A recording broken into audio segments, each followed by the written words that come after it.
Story 1. Grandma left me her $1 million estate with nothing for my dad and brother. But my father is threatening legal action if I don't give him half of the inheritance. My grandma, on my dad's side, passed away and left me 23M, a portion of her inheritance that would have gone to my dad 50M and my brother 25M, who also received nothing. Some context. My brother and I never had the chance to meet our grandpa. My dad has always told us about their tumultuous relationship and how it caused them to drift apart before I was born. He met my mom, 50F, through work back in the day, and they fell in love and had my brother. But when they got married, my grandpa stopped talking to my dad. He said my grandpa never approved of my mom because of the family she came from. Apparently, my mom was of a different church and he was this real old-school, traditional German guy and never approved of it. My dad distanced himself after that, and then they had me. Because of that, his relationship with my grandma suffered. I don't remember ever going to my grandma's until after my grandpa passed away when I was about 11. After his death, my grandma had reached out to my dad, and then we all started spending more time with her. Everything was going well. We spent Christmas and Thanksgiving at her house every year. She was the best little old lady. I couldn't fathom why my dad never had a relationship with her or why she never reached out to my dad sooner. She seemed like the type of woman that wouldn't hurt a fly. Her joyful energy was infectious. She had the best life. She didn't take herself too seriously. She made the best cinnamon buns, and her house always smelled like fresh bread. There was something weird, though, that I noticed as we got older. If my brother asked to come over, she'd sort of refuse him, but if I asked if my brother and I could come over, she'd say yes right away. She'd even call the house and ask specifically if I was coming to visit soon. Then, at Christmases, I started to notice that I was getting the bigger and better gifts. I'd even get more from her and more cash in our cards. As time passed, the peculiar pattern of favoritism from Grandma became more evident. I mean, she came to my high school graduation, but she didn't go to my brother's. She had made some excuse up about some condominium council meeting that she just had to attend. I don't know what meeting is more important than a grandson's grad, but I couldn't shake the feeling of unease that settled in the pit of my stomach every time she blatantly showed her preference for me over my brother. It weighed heavily on my conscience, knowing that my brother was left out in the cold, while I basked in Grandma's affection and generosity. My brother even mentioned it to me on occasion, and at first, I laughed it off and said he was just jealous, but then it all started to add up. So then, eventually, he wouldn't come to our Christmas. He's had this longtime girlfriend, and he would go spend Christmas with her and her family. Then I noticed that she wasn't really treating my mom all that fairly either, but it was all in a really subtle way. For example, my mom would receive a generic store-bought card from Grandma, while I received a heartfelt handwritten letter expressing her love and admiration for me. Or I noticed my grandma seemingly always busy when it came to a birthday dinner for my mom or my brother, but she'd drop all her plans if it was my birthday. I even brought my girlfriend over for Christmas one year, and she got some earrings as a present from my grandma, but my brother's longtime girlfriend had never received a card, never mind a gift. Anyways, it became increasingly clear that my brother and mom were being deliberately excluded from Grandma's affections, and I couldn't ignore it any longer. One day, as I sat in Grandma's cozy kitchen, I mustered up the courage to broach the subject that had been gnawing at me for so long. Don't ask why it took me so long. Maybe I was just scared of the truth. Grandma, I can't help but notice that you treat me differently from my brother. Why is that?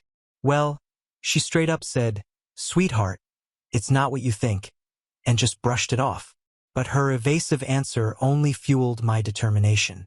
But before I could really get into it, sadly, my grandma passed away last year. After attending her funeral, I got this call that I was summoned to meet with a lawyer.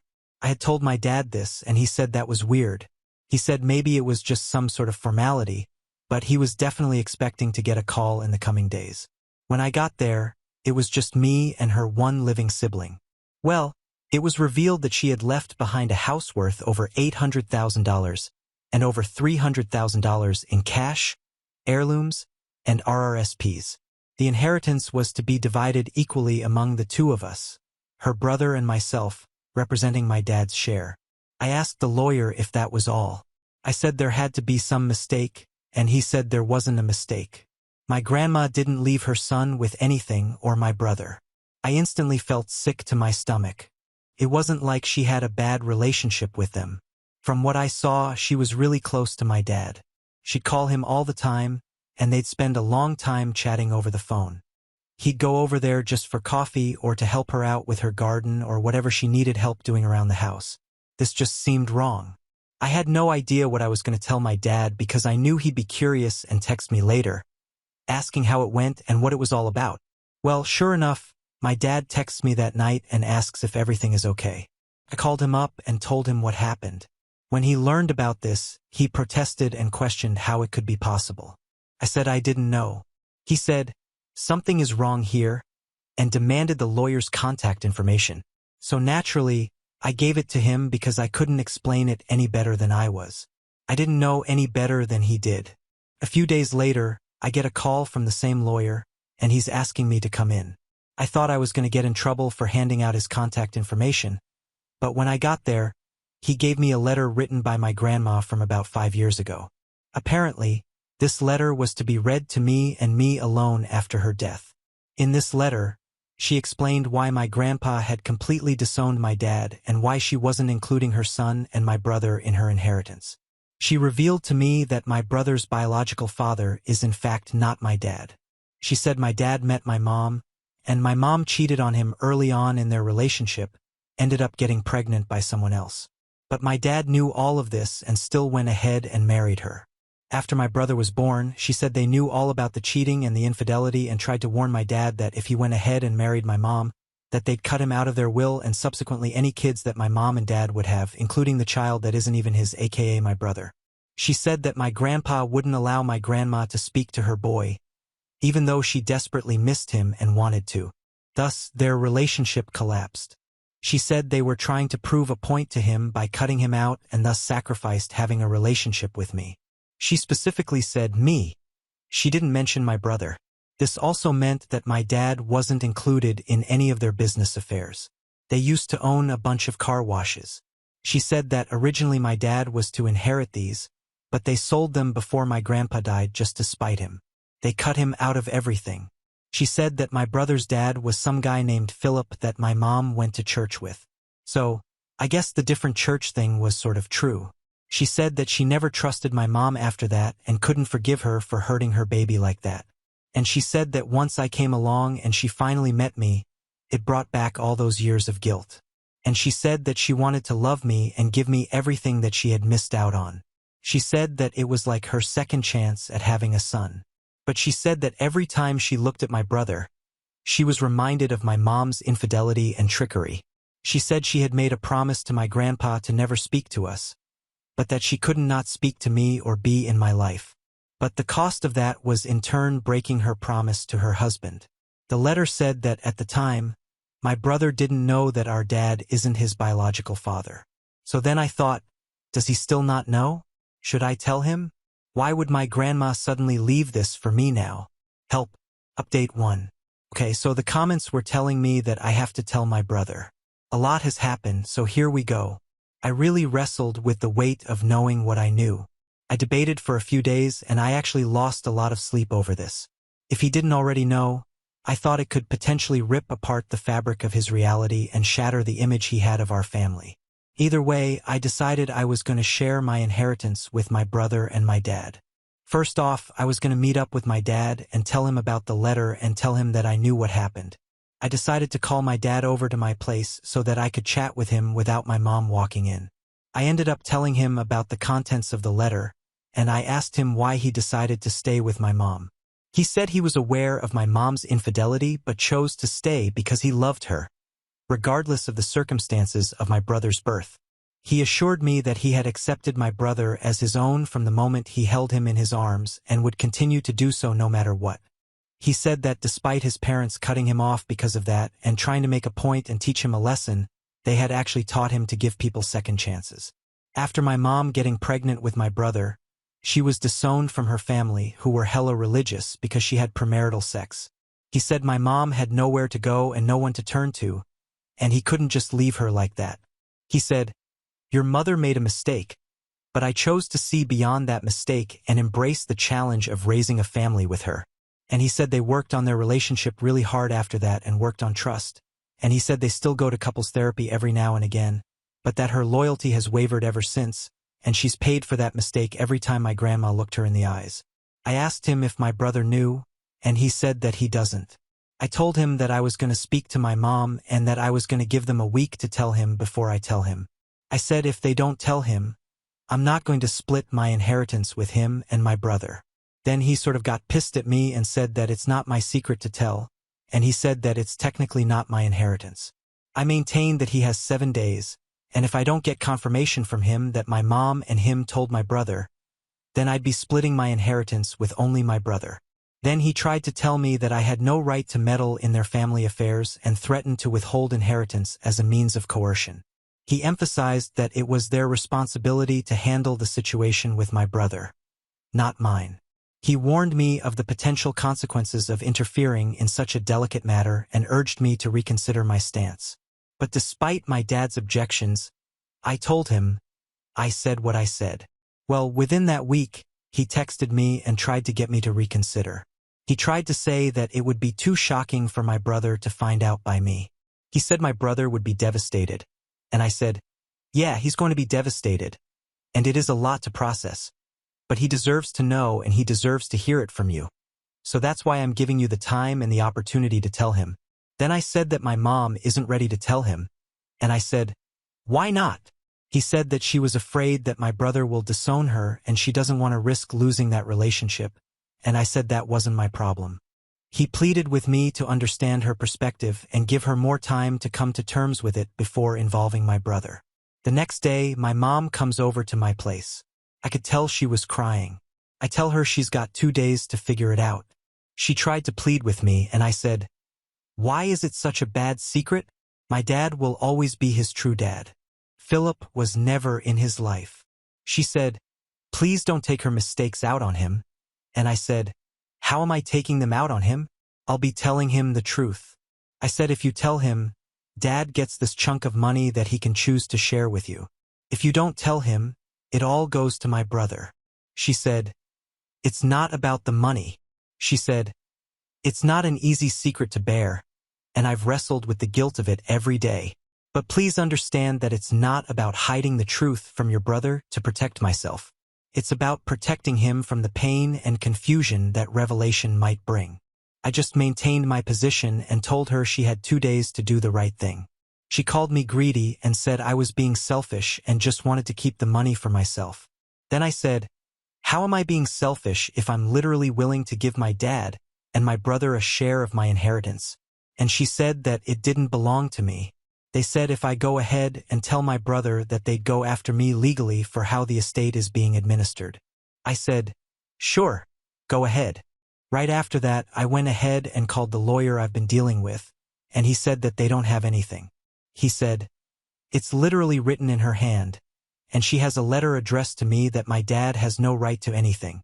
They're just talking out of there. Says essentially. Well, I got a call and text from each of them for the next 2 days, pleading for me not to say anything. The day finally came, and I told my brother to meet me at our family home. He pulls up and we go inside, and our parents are sitting in the kitchen on their phones. Well, their jaws dropped, and I told my brother right then that my parents had something to tell him. He looked confused, and my dad got up from his chair and threatened me. I said, this is your last chance. And he said, don't do this. And then I told my brother to sit down, and I went ahead and told him everything. I even gave him the letter that Grandma had written. He listened to me. He looked at me in shock, devastated, and my heart broke for him. My mom tried to speak, but my brother cut her off, his voice shaky as he asked how they could lie to him his whole life. My mom began to cry, apologizing profusely and trying to justify her actions, but my brother wasn't having it. He stood up abruptly, knocking his chair over in the process, and told them that he needed some time alone to process everything. He walked out to the front of the house. I couldn't bring myself to look at them. I just walked out too. We sat there on the lawn just crying together, and I told him that I was going to share my inheritance with him. I know that he's been struggling, and he wants to start up his own business and get married to his longtime girlfriend. They want to buy a house and start a family, and the amount that I would receive is far too much for one person. I'll keep you posted if anything significant happens. Thanks for listening. Update 2. Honestly, I've been thinking, and I really believe that my grandma didn't want me to just keep the money. I think she only wrote me and her brother in the will because she was trying to keep a promise to her deceased husband. I think she held on to the letter because she knew that I'd do the right thing with the money at the right time. I did give half of what I got to my brother. He's currently in the process of purchasing his first home with his fiancée. My dad tried to actually open up a lawsuit, but it was tossed out. My brother isn't currently speaking to them. The only communication I've had with them was legally, but even then, it was through a third party. Anyways, that's where we're at. But yeah, I like to think that my grandma maybe had a change of heart towards the end and felt really awful for how she treated my brother. I hope the money he received can somehow make up for all of that. Now on to the next story. Story 2. Before we start, if you're enjoying this video so far, please consider liking and subscribing to the channel. Now let's continue. My girlfriend is upset. Her best friend ended the friendship because she's dating me. The situation. My girlfriend, GF, met her coworker, Tom, about 2 years ago. She became very close friends with him because he helped her get through a very painful and emotionally abusive 2-year relationship that ended in a messy breakup about a year ago. She helped him get through some really screwed up family drama that he was and is still having to deal with. She is one of his only friends and his closest confidant. He is who she considered her best friend. According to my GF, before I came into the picture, they were close friends, nothing more. She was honest with me about the fact that he had expressed his feelings for her and wanted to date. She tells me that she thought the prospect was interesting at first, but that she did not develop feelings for him and explained her feelings to him very clearly. Supposedly, this turned into him thinking that she just wasn't ready yet for a relationship and he wanted her to promise that when she was ready, he would be her first choice. I feel weird even typing that out. To which she tells me she again explained that it wasn't a matter of being ready. It was that she didn't have feelings like that for him. This message must not have been conveyed very clearly. When GF and I first started dating, we talked about keeping things private at work for professionalism. I'm 100% not the type for PDA, especially at work, so this coworker did not find out about us until a mutual friend accidentally spilled the beans to him. His response was to text my GF while they were both working, "So, how is OP?" and then continue to get into an argument at work with her, resulting in both of them in tears, him saying that he didn't want to be her friend anymore and that she was a terrible person for dating me. This is still 2 to 3 weeks into dating. My GF was upfront with me about all of this. Upon questioning, she told me that she texted him saying that he needs to chill out and respect that she's in a relationship. A few days later, I asked her about this whole situation. She does work with this guy on occasion, so I was worried for her. She tells me that they made up and that he said, "It's okay that you date OP, as long as you stay my friend," which made her happy. My reaction was to think it oddly phrased and slightly controlling, but this person was very important to her, so I mentioned the odd phrasing but expressed my support of her happiness and having this person as a friend. A few days later, I'm on an opposite shift as her, so we plan to meet up for me to get a coffee and walk her to her car. She meets me by where I work, and we walk to grab the coffee and then continue to walk towards where she parked. We are talking by the stairwell close to the exit for her ramp, and all of a sudden she gets this panicked look on her face and pulls me into the stairwell. When I ask her what she's doing, she states that a coworker of hers was walking toward us and she didn't want this person to spread rumors about us and immediately mentioned this coworker was a good friend of Tom's. Again, this felt odd. We were talking, not hugging or even holding hands. I go on to say that I'm not interested in feeling like I'm doing something wrong by walking my GF to her car, and that I don't feel like changing my relationship with my GF to make someone outside of the relationship comfortable.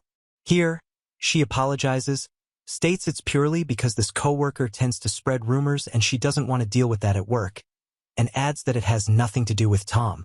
I'm troubled but feel better about the situation, being that the relationship is so new and we both want it to be private, although not secretive. A week or so passes. We are again on opposite shifts and we decide to do the whole coffee and walk to car thing. This time I walk up to where she works. I didn't know that Tom was working with her that day. As soon as he sees me, he stares me and GF down and walks off in a hurry, visibly upset. My GF follows him. I stay up and chat with a few coworkers for a few minutes before my GF returns to me. As we start walking towards coffee, I ask her what that was all about. She tells me it was nothing. I tell her that I think he still has feelings for her. She gets upset about this and says, "I guess I'll cut him out of my life then." I express that I do not want that, but that I need her to set boundaries with him to respect our relationship and that I trust her to be honest with me about it if he doesn't. Upon later questioning, it comes out that he wanted to talk to her about something that was going on in his family life that was unrelated to me and was upset that he couldn't because my GF went to grab coffee with me instead. A few weeks after this, we are both working overnight shifts. We decide to have me come up to her for a lunch break, 10 to 15 minutes, to talk and see each other for a little while. During this time, she gets up, walks to the opposite side of the room to mention something to a coworker, ends up behind a pillar in the room next to her coworkers texting someone on her phone at 2 a.m. I walk up to her and she quickly exits out of her texts. She comes to sit back down next to me. I ask her if her mother is okay. She ends up awkwardly saying it was Tom and that she needed to ask him something about the schedule for that morning. I mention it's odd he is up at this hour, being that it's 2 a.m. and he's on day shift. She replies that he was venting to her about another coworker. The climax and aftermath. Fast forward to this past weekend. My GF and I have a few days off together for the New Year's holiday weekend. When I go to pick her up Saturday morning, her eyes are all red and puffy. The only time I've seen her eyes like that was when she was crying after having to put her dog down. I ask her if she's okay and if something happened. She states it's nothing and that she fell asleep with a heating pad on her face because she had a headache, then proceeds to joke about not ever doing that again. I let it go. On New Year's Eve, we are talking about something as she is scrolling through her recent calls. I see 2 missed calls from Tom and 1 call to Tom as she's scrolling down. That night, I open up to her, say that I have this insecurity regarding Tom and that I'd like to start doing group things with him to both get to know him better and feel more comfortable about him. She then states that I don't need to worry about that anymore because they're not friends. I respond to this stating that they text a lot, sometimes during dates/limited time we get together working opposite shifts, and she is relatively private about what they talk about and that I saw his calls when she was scrolling through her call history. She then goes on to say that he called her Friday night asking if we were still dating, got very upset when my GF said that we were still dating, and told my GF that he could no longer be her friend while we were dating. At least, that's all of the convo that she told me about. I didn't know what to feel. I feel awful that she basically lost her best friend of the past 2 years because of me. I feel upset that she felt the need to lie to me about it when I originally asked what was wrong, even still telling me that she didn't cry and that she left her heating pad on her face. I feel bad because I have to ask her about all of this when something feels weird instead of her coming to me about it first. She states that she was going to tell me about it when she felt ready to talk about it. I feel equally awful that I'm being too pushy or insecure or jealous or controlling. On New Year's Day, we were sitting on the couch together. She opens up about how much she misses Tom. I try my best to make her feel better, stating that maybe he needs some time and space to get over his feelings for her and that he will reach out to her as a friend in the future. A friend that will respect her boundaries and respect her relationships. And I have let my insecurities take me over. We end up getting into a fight about the whole situation. Up until this point, she states that she wasn't ready to tell me about it, but that she wasn't going to lie to me when I directly brought up the calls. She states I'm focusing on how this whole situation affects me. She goes on to compare this situation with Tom to having a conversation with any one of her other friends. I feel like the biggest ass. I apologize, say that I'm sorry for making the situation about me when she just lost her best and closest friend. We part ways. It's been nothing but texting and brief visits since, mostly again due to opposite work schedules. Relationship issues and future. Our relationship got off to an odd start. I've been both emotionally and physically cheated on in the past, and I'm trying my best to not bring those insecurities into this, which is why I'm reaching out to you. My close friends are biased towards me and have universally told me to end things. 2 of which are coworkers of my GF and have mentioned some things that GF has omitted in her explanation of her relationship with Tom to me. Things like how she treats Tom much differently than other coworkers, which my GF states she treats him the same as everyone else. Things like how people around assumed they were dating. We've had other issues too, which isn't helping, all while only dating for this short of time. Physical intimacy issues, which for now seem to have resolved.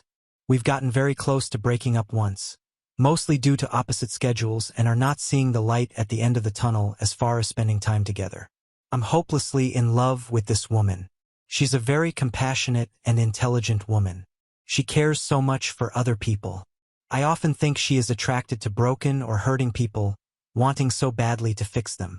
She is a good person, but I feel as though I need more security and trust in my relationship, and I don't know if she understands how this has affected me.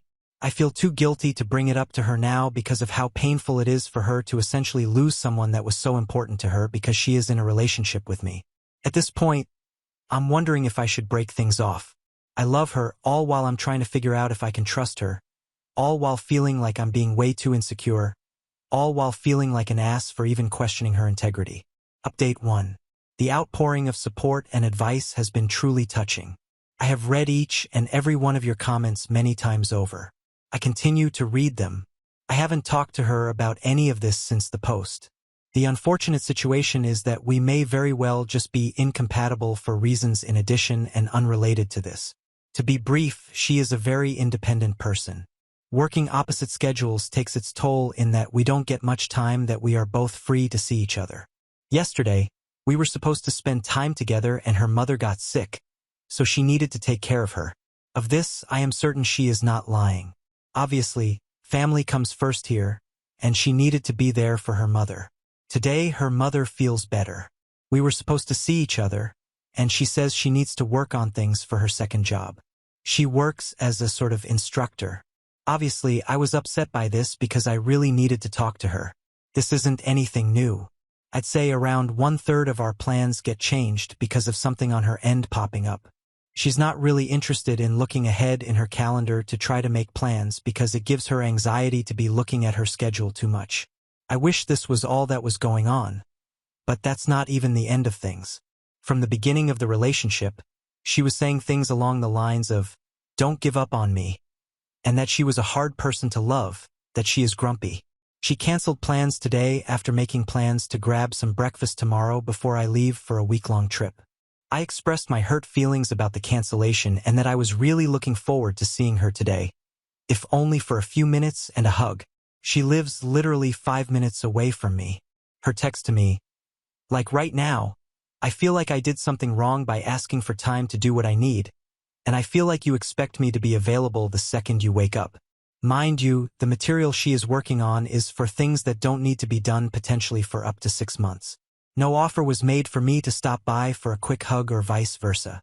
I apologize for making her feel as though I expect her to be available to me at the snap of my fingers. I tell her that, if anything, I would want her to look forward to seeing me and that I really don't want her to be spending time with me because she feels bad. I state that I wanted to check in with her because I love her and I care for her and I know she is going through something very emotionally painful. Then she offered to stop by after she took her mother someplace. I guess at this point I feel deflated. I also get the strong impression it's a pity stop. I told her that I need some space tonight to think about our relationship, but I would like to see her for breakfast still. I will update and let you know how that goes. So needless to say, this is only the biggest thing wrong in a sea of issues that we can't seem to swim through. I love her and I care greatly for her. I just don't think I can keep feeling this insecure about the relationship I have with a person I love so much. If we do break up, it's going to be really painful for me because I've yet to fall so hard for someone.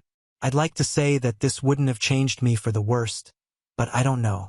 I am looking into therapy because this all brings out my own self-worth issues to such a head that I'm almost in tears while I type this out. Update 2. My 26M GF 26F lost a close friend/coworker 25M because he can't be her friend while she's dating me. Today was a really difficult day for me. I met with my GF and we talked. She sees nothing wrong with how the situation was handled. Nothing wrong with the entire thing. She needs to love how she loves, and it's not what I need. I talked to her about what I think is the beginning to a spiral into depression. I feel like I've had this ticking time bomb I've been trying to defuse my whole life, and right now it feels on the verge of exploding. I ended things. I didn't know how to go forward with this relationship. I think she's a good person. I care for her greatly, but I also feel as though I'm not in a place right now where I can be with someone I feel insecure, jealous, and worthless. I told her that I didn't feel as though I was in a place to be in a relationship, that I want her to be happy and that I don't expect her to wait for me. I told her that I care for her but that I'm not in a position to be a good partner. I don't feel like I am at all. She doesn't deserve to be with someone whose heart races at every text she responds to, which she continued to do even during our conversation this morning, thinking it's another Tom. She told me, "You're the bravest man I know. I will always hold you in such high regards, OP. You don't need to be sorry or upset, just proud of yourself for doing what's right for yourself. I believe in you and all that you will be." She seemed so upset when I finally asked if we can be friends. It hurts so much to see her in pain like that. One of my biggest concerns is for her. I'm so worried that Tom will swoop right back in and grief her for more, act her friend again, console her through this just to keep continuing to prevent her from finding happiness with someone she truly loves. But it's not my place to intervene, and right now, even if it was, I don't feel as though I could. My heart is pretty beaten up over this. I know it's going to take me a long time to recover from this. Right now, I guess I just don't feel particularly lovable, if that makes sense. I guess sometimes two good people can care deeply for each other, but it's just not right. The pieces just don't fit, the communication never clicks, and she becomes a memory. Thank you for your kind words and insight. I have a hard time thinking things through clearly and objectively with stuff like this. You have all helped me through this. I can't thank you enough. Update 3. I, 26M, just found out that my ex, 26F, of 4 months is dating her friend, 25M. I posted a while back. You can search my post history for the full story about issues my GF and I were having with one of her coworkers. Basically, she told me he wasn't getting the message that she wasn't interested and that he was threatening to end their friendship as long as she was dating me. Well, I ended up breaking things off because I didn't feel as though I trusted her and I was starting to feel like crap about myself during the relationship. A very close friend of mine still works with ex's friend, who I call Tom, and I guess Tom vented to her, my close friend / his coworker, about his relationship issues. Tom and my ex are now dating. My ex has stated to him that all we did was grab coffee a few times and hang out. This couldn't be further from the truth. Apparently, while I was still dating her, they texted nonstop and she claimed that she wanted to get back together with him. Mind you, me and now ex-GF had heart-to-heart conversations about the nature of their relationship only ever being friends. We both agreed to be exclusive. She was even talking about the future with me and such. I met all of her family and friends. We were much more than a few coffee dates. Oh, and hello, sex. Wow, just a lot to lie about. My ex has now given Tom a ring.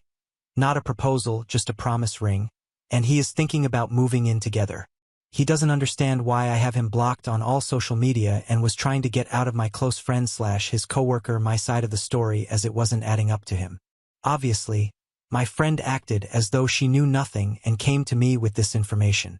My question is this: should I offer to grab breakfast and tell Tom the truth?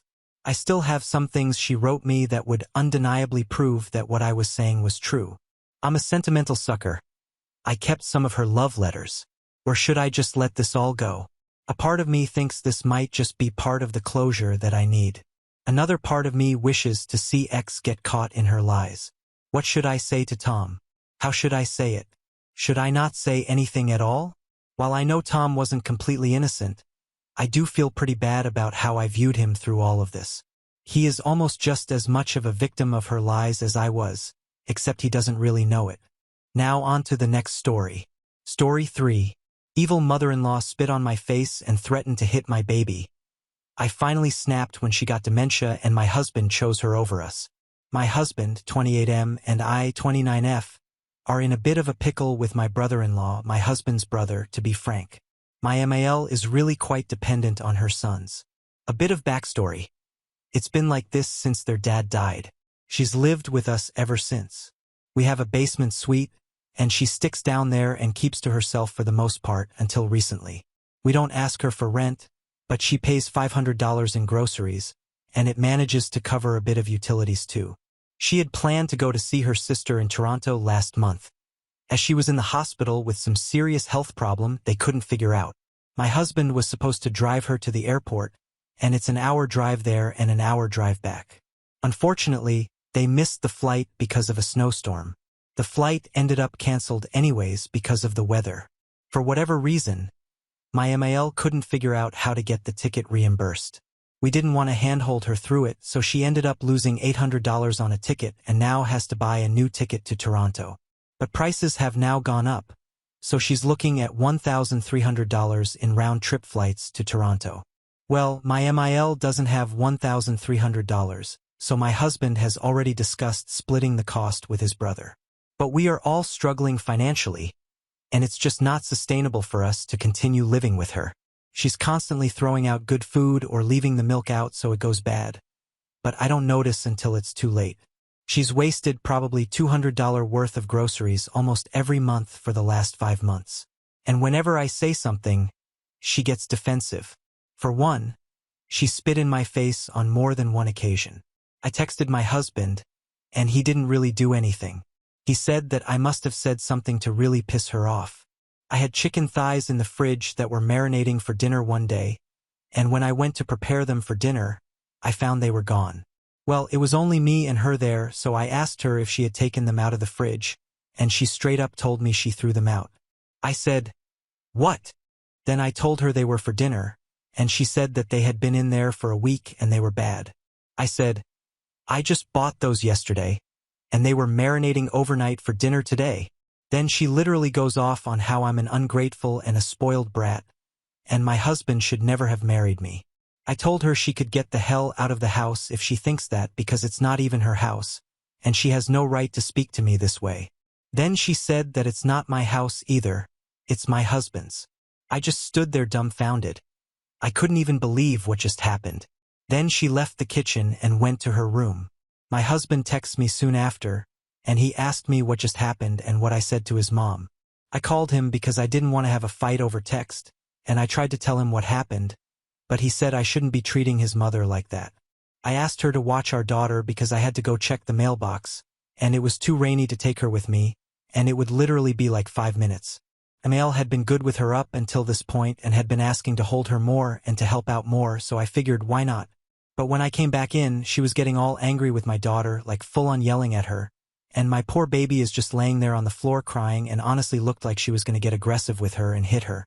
So I ran right in and picked her up, and Emil just walked away mumbling to herself. That was the end of having her alone with my baby.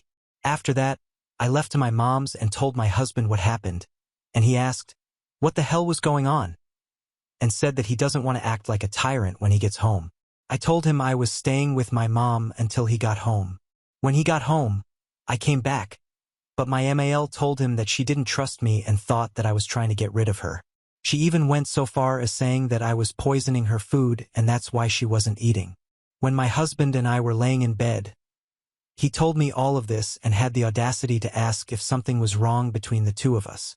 I just expressed that I thought there was just too much feminine energy in the house, and we have been getting on each other's nerves. But I said something felt off with her because of the way she was acting with our daughter. She wasn't safe around her. I told him it was either her or me and our daughter. But what she did to our daughter was the last straw for him, but he could have cared less about what she said to me. And honestly, I didn't grow up in the best household.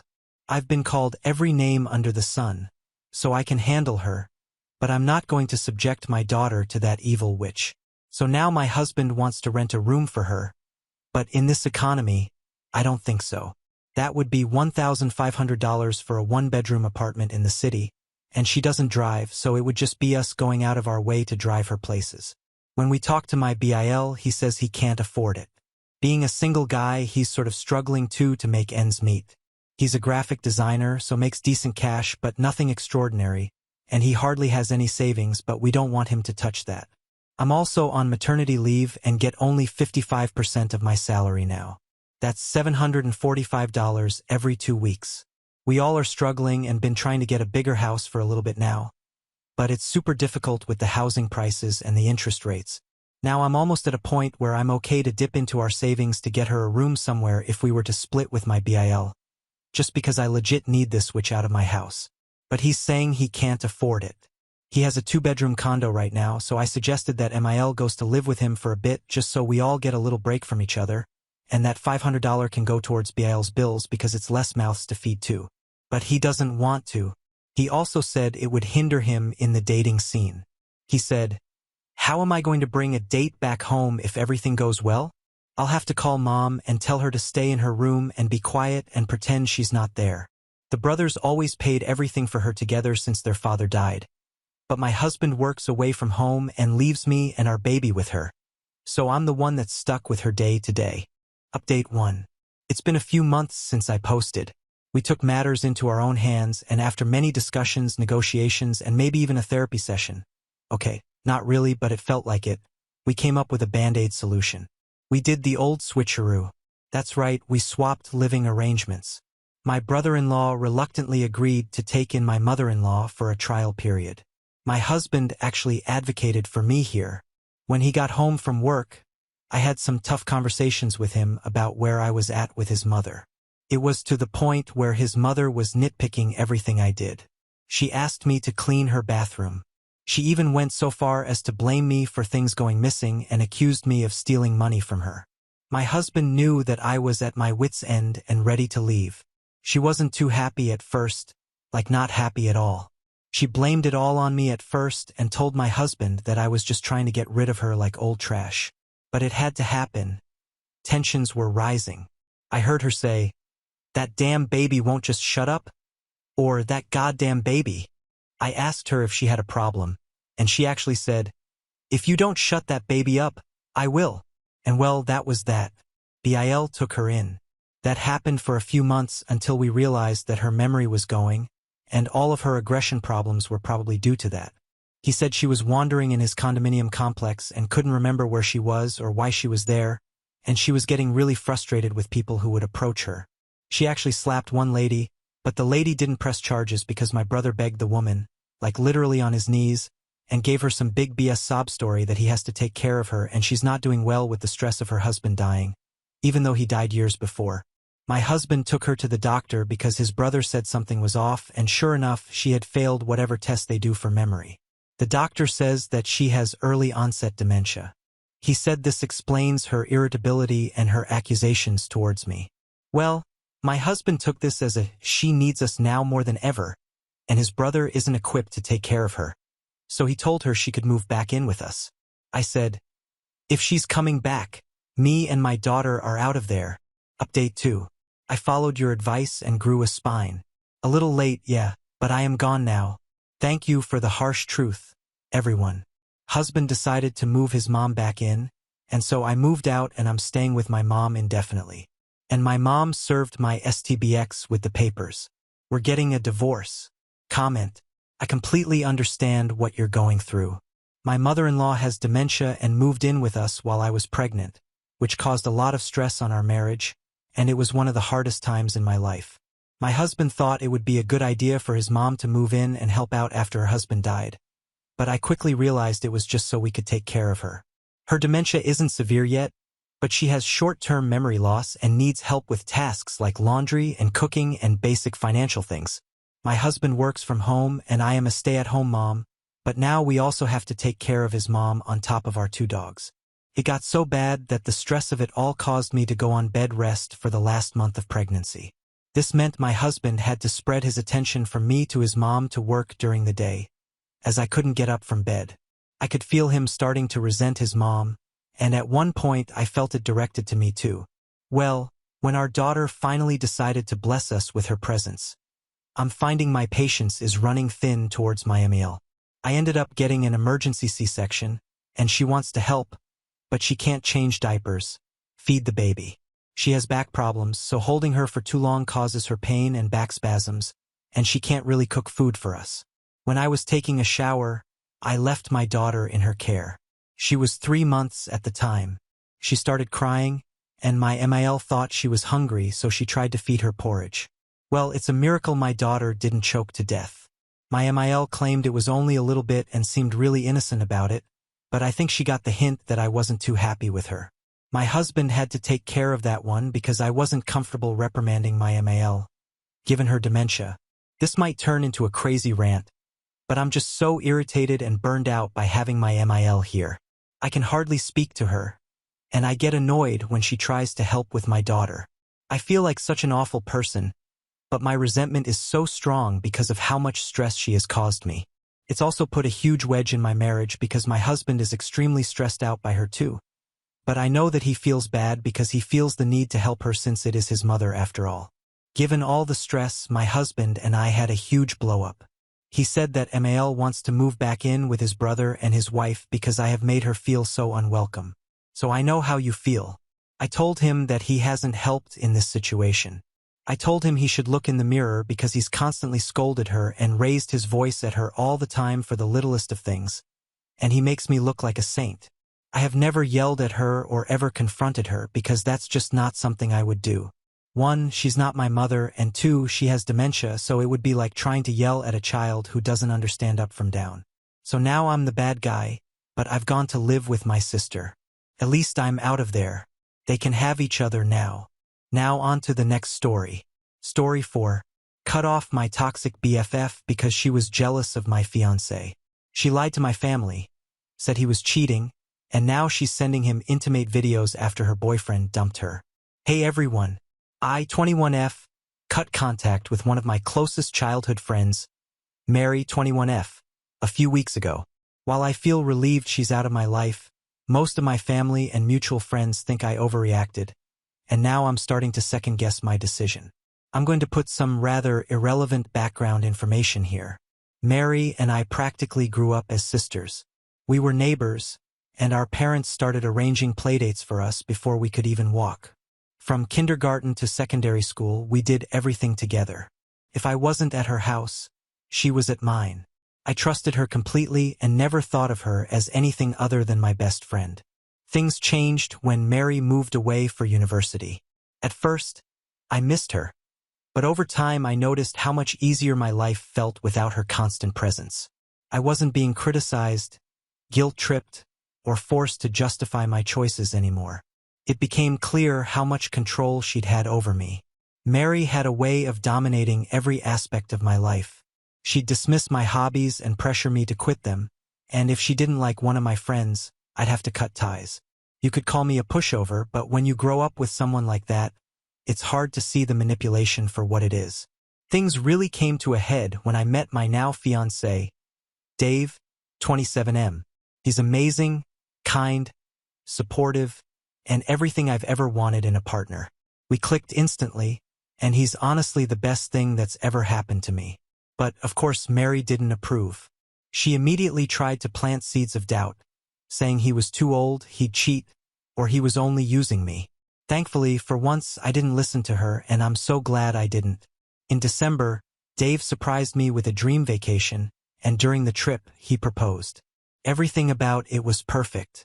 He planned every little detail, and it was more magical than I could have ever imagined. I was over the moon and couldn't wait to share the news with everyone. Naturally, I told Mary, expecting at least some excitement, but instead, she downplayed the entire thing. She nitpicked the proposal, saying how she would have done it differently and what could have been better. It stung, but I brushed it off and reminded her that it was my proposal, not hers. A few weeks later, we met in person for the first time in months. That's when things completely fell apart. Out of nowhere, Mary told me I should break up with Dave. When I asked why, her reasoning had nothing to do with me. Instead, she compared him to her boyfriend, Julian, 22M, saying things like, Dave makes more money than Julian, and Dave can give you everything while I have to work for what I want. It was clear she wasn't concerned about me. She was just jealous. She couldn't handle the fact that for once, my life seemed better than hers. That was the breaking point for me. I told her to leave my house, and afterward, I sent her a long message explaining how hurt and disappointed I was. I told her that her behavior was unacceptable and that I didn't want her to contact me again. Since then, it feels like she's told everyone in our social circle.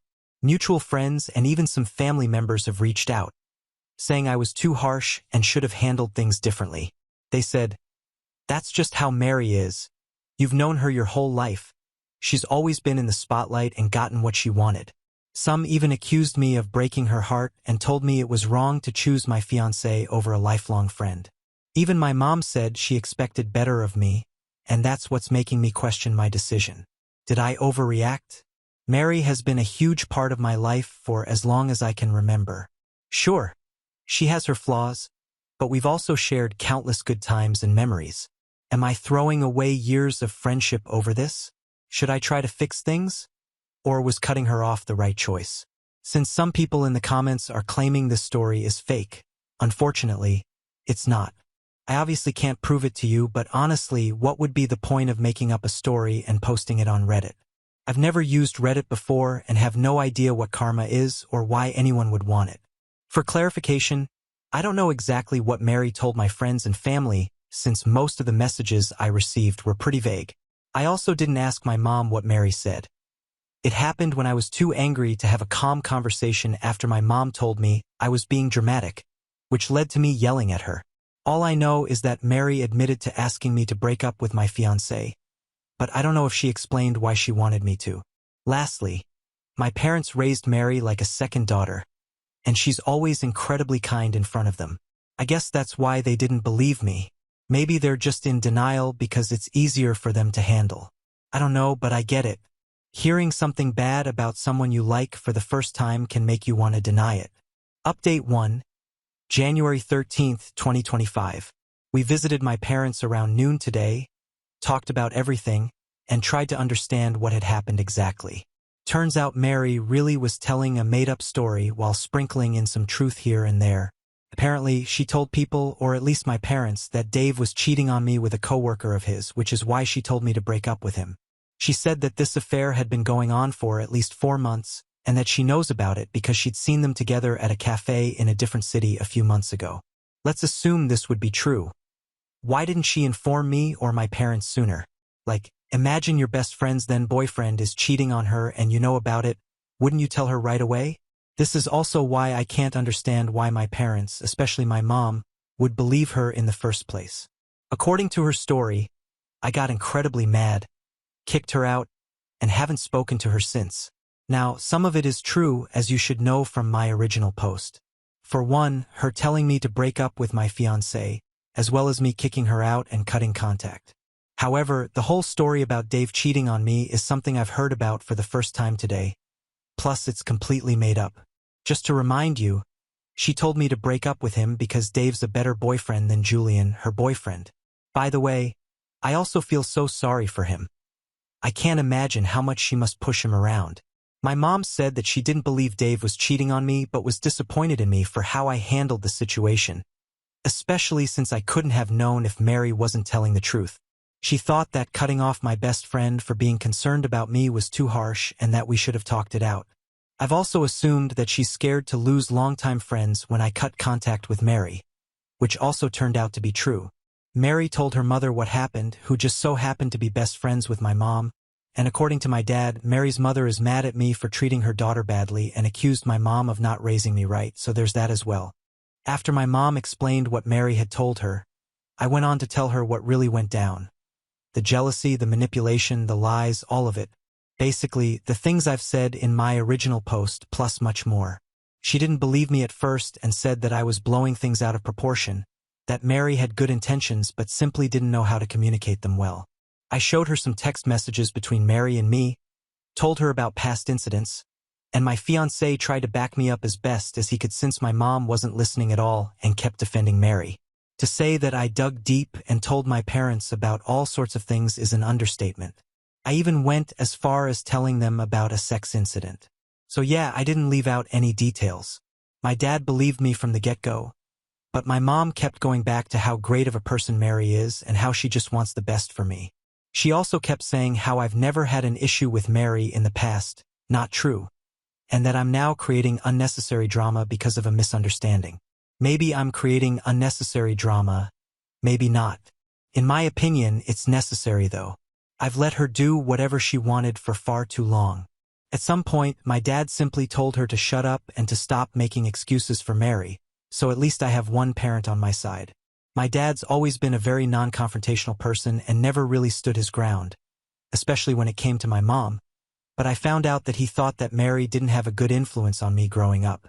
He apparently also told my mom that he wanted to limit the contact between Mary and me when we were younger, but my mom didn't see his point and let our friendship continue. So basically, this whole issue could have been avoided if my mom would have put her friendship with Mary's mother aside for her own family. Great.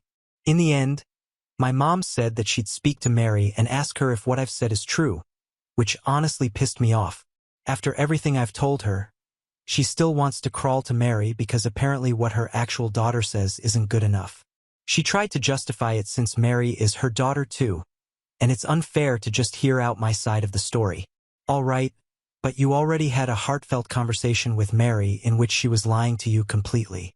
After she said all of that, we started a screaming match. I know, not healthy, but it honestly felt so damn good to just let it all out. To say that I cried heavily out of frustration after talking to my mom is an understatement, and I'm so glad that my fiancé was with me because I sure as hell wouldn't have been able to drive home safely. But on a good note, I got ice cream and we watched my favorite show when we arrived back home, which made things better, lol. I've not told my mom that I'm considering not inviting her to my wedding. We're not planning to get married until next year anyway, so there's still enough time for her to make up her mind about who she'd rather believe. Plus, I don't want to create too big of a rift between me and her. As for mutual friends who took Mary's side, I've decided not to respond to them.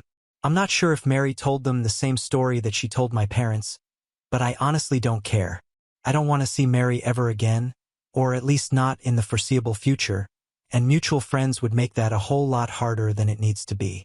Besides, they're not my only friends or close friends of mine. Dave's also okay with me not running after them to clear his name. If this whole situation should leave this friend group and turn public, I'm going to contact them. But right now we don't see a point in dealing with Mary's minions. That's something someone called these friends in the comments below my original post. Loved it. Right now, I'm just hoping that Mary messes up her story somehow and that my mom is going to see her for who she really is. While she's been acting absolutely disgusting towards me and basically chooses Mary over me in this situation, I think that I can look past this. It's my mom after all. Cutting off friends is one thing, but cutting off close family, that's a whole different story, and I'll try to mend things the best I can. If she's going to stay loyal to Mary, I don't know what I'm going to do, but that's not something I have to think about right now. Once again, thank you for your positive and helpful comments. I've read all of them, but they kept coming in at a rapid speed and I didn't really know how to respond to most. Also, for those who went through something similar, I'm so sorry that this happened to you, and I'm incredibly glad that, as far as the comments go, all of you could find peace in your decision to cut toxic friends out of your lives. Update 2. January 15th, 2025. I just want to say this in advance. I don't know if my dad was telling the full truth. I do believe him, but he might have exaggerated or left things out. It's entirely possible that he lied to a certain extent. I personally don't think that, but then again, most of the things he told me yesterday I've heard about for the first time, and they make him seem incredibly innocent. Maybe he was lying, I don't know. This whole situation just makes me question who I can trust in general. So, we had dinner with my dad last night, and it went pretty well overall. We mainly talked about my mom and Mary. Apparently, my mom had always been concerned about what others thought about her. But when she met Mary's mother, it reached a whole new level. Mary's mother often criticized my mom for all sorts of things. Her parenting style, her clothes, her house, you name it. Whenever it was something that my mom could change, she changed it immediately to appease Mary's mother. That's also why I was put into dance classes when I was younger, because Mary's mother signed Mary up for dance classes. One of many examples. So yeah, as most comments suggested, she's being pushed around by Mary's mom. Is she a narcissist? I don't know. I'm not a psychologist. One thing to know about Mary's family is that they do a damn good job at appearing perfect. Happy family, nice jobs, nice house, etc. I guess my mom bought their persona and tried to copy it. I'm not going to trash talk the whole family here, but let's just say that they have just as many flaws as any other family. Also, my mom was apparently talking badly about me to my dad, comparing me to Mary in basically every way, and she even said multiple times that she wished Mary was her real daughter. She also believes that I took away her chance to live her dream life. Fun fact, but according to my dad, my mom's apparently huge on family. She always wanted to have at least 4 children. Ironic, I know. She had a pretty traumatic birth experience with me, and doctors told her that she shouldn't try for children again. Yeah, apparently she's blaming me for that. She then hoped that she'd get to live her dream through me. Basically that I have a lot of children. This is the BFF to me right here, but I've mentioned it in the comments a few times already, so whatever.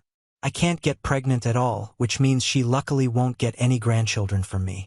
I guess she sticks so close to Mary and Mary's mother because she hopes to be a grandma to Mary's potential children. That's honestly so creepy and messed up in my opinion, but well, we're talking about my mom here. I also feel the need to clarify that I didn't know any of that. My mom never said anything negative about me to my face. Sure, there were some comparisons here and there, but nothing major or something that had an impact on me. It's always been just general stuff that parents tend to do, comparing grades, behavior, skills, etc. She's also never directly blamed me for her inability to have any more children and never said anything bad about me not being able to conceive. This is all just stuff she apparently said behind my back. She's always been pretty all right to me. She most definitely wasn't the best mom ever. But she wasn't horrible either. Just a person who, in my opinion, shouldn't have had a child in the first place. My dad also admitted that he'd considered divorcing her a few times but never went through with it because he was scared that my mom would get primary custody. He's currently considering it again, so let's see how that goes. As for why he never stood up to my mom, he genuinely didn't have a reason for it. He knew that my mom's never said anything like the things above to my face, so he didn't think that he should tell me, at least not until I moved out. He didn't engage in these type of conversations with my mom and kept telling her to stop every time, which caused a lot of fighting between them. I knew that their marriage was messed up, but I always thought this had different reasons. Also, my mom reached out to my mother-in-law and complained about Dave, how he changed me and stuff, referring to me cutting off Mary and choosing my fiancé over my best friend. My MIL, who's an absolute angel by the way, simply asked her why she's discussing this with her since Dave and I are adults. There's no need to contact her for it. My mom also told her that Mary said that Dave is cheating on me. She then simply told my mom, sounds like Mary's projecting, and hung up. I'm honestly so pissed that my mom tried to involve her in this situation, and I can't help but wonder if she tried to create conflict between my MIL and my fiancé. Maybe she genuinely believes Mary and wanted to warn my MIL, but I guess that would be wishful thinking. For some background, my MIL was a single mom because her ex-boyfriend, Dave's father, cheated on her shortly after giving birth. As you might be able to imagine, she hates cheaters with a burning passion, and my mom obviously knew that.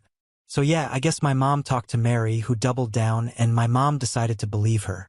I was expecting that this would happen, but honestly, I'm really disappointed.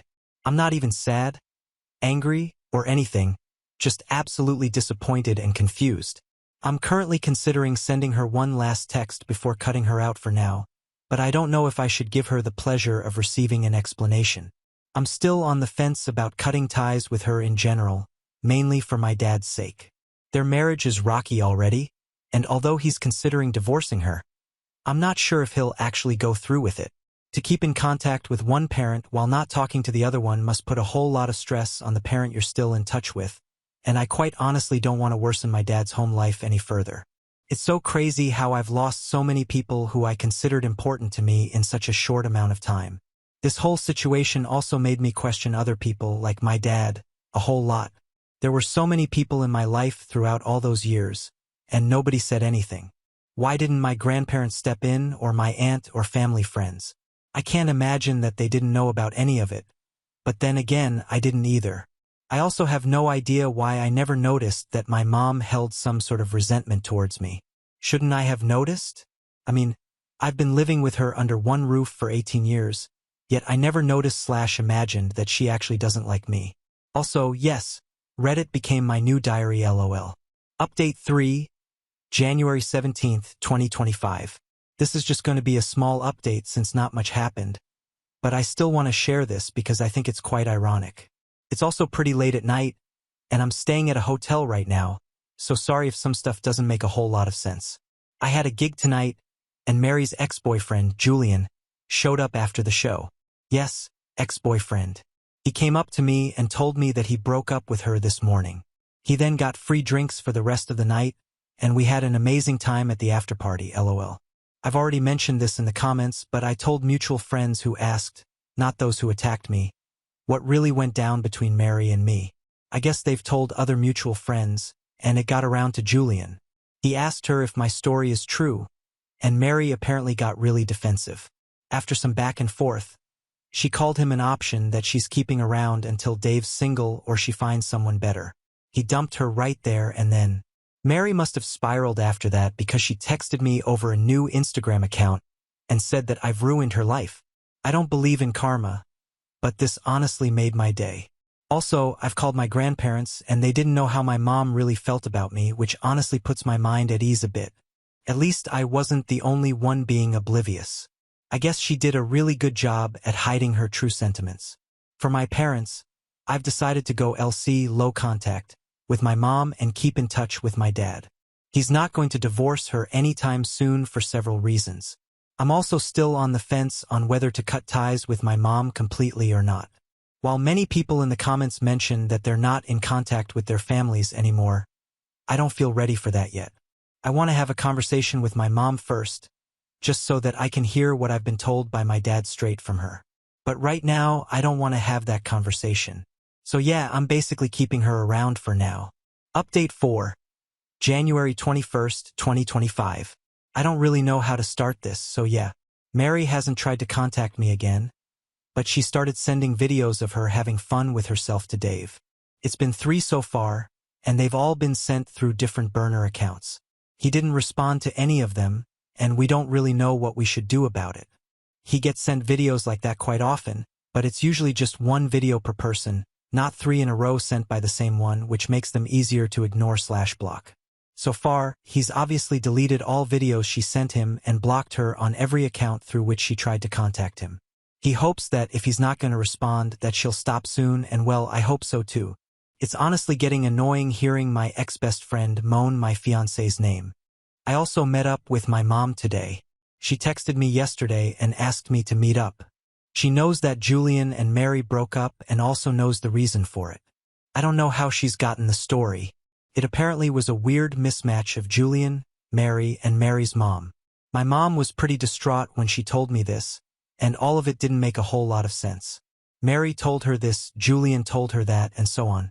She ended up believing Julian over Mary for whatever reason. Maybe it was because last time I met up with my mom, I told her that Mary's interested in Dave, and that obviously matches Julian's story. I have no idea. I also don't know why Julian told her. I've asked him to talk to my mom after some people suggested it in the comments, but he seemed pretty apprehensive. I guess he ended up telling her anyway. Overall, she was very apologetic for not believing me and siding with Mary. She also asked me if Mary tried anything with Dave so far, and I told her about the videos. She's really mad at Mary and has blocked her number for now and also wants to limit contact with Mary's mother as far as I know, but doesn't really know how to go about it yet. They share a lot of hobbies and are basically in all the same clubs, books, sports, and so on. Typical late 50s mom stuff basically. So yeah, I guess everything's fine. I'm still going to keep my distance from her, but she seemed very genuine about wanting to make things right. We're on a better path now, still not great, but we're getting there. This might also be the last update unless something big should happen, but if everything's going to stay the way it's right now, there's not much to update on. Now on to the next story. Story 5. Mill made me stay alone at our vacation apartment while she took my fiancé to a luxury hotel and tricked me into missing dinner. But when I almost left him, something happened. Hello, everyone. Long-time lurker, first-time advice seeker. Let's get down to business. I've been with my fiancé, Adam, for 5 years, and we've been engaged for 7 months. We have a beautiful home together, and we both work really hard at our relationship. The issue isn't with Adam. He does his very best to try to mitigate the situation with his mom, but it's wearing on him, and I worry that one day he'll have to choose. I don't want him to have to do that. That would hurt him too much to choose between me and his family. There are a lot of situations, but I thought I would highlight the worst/most recent one. 3 years ago, the Windows dilemma. About 3 years ago, 1 month after we purchased our house, his mom really needed windows in her house. Mold was growing a lot and some no longer had seals. Now, his mom actually has a sizable savings account, enough that she can spend her money frivolously on luxury goods like Birkin bags, getting her hair done 2 times a week, her nails, buying a Mercedes every 2 years, and so on. However, she never budgets for anything, so she asked him for $25,000 to replace the windows. He said he'd cover them. When he told me, I almost had a heart attack.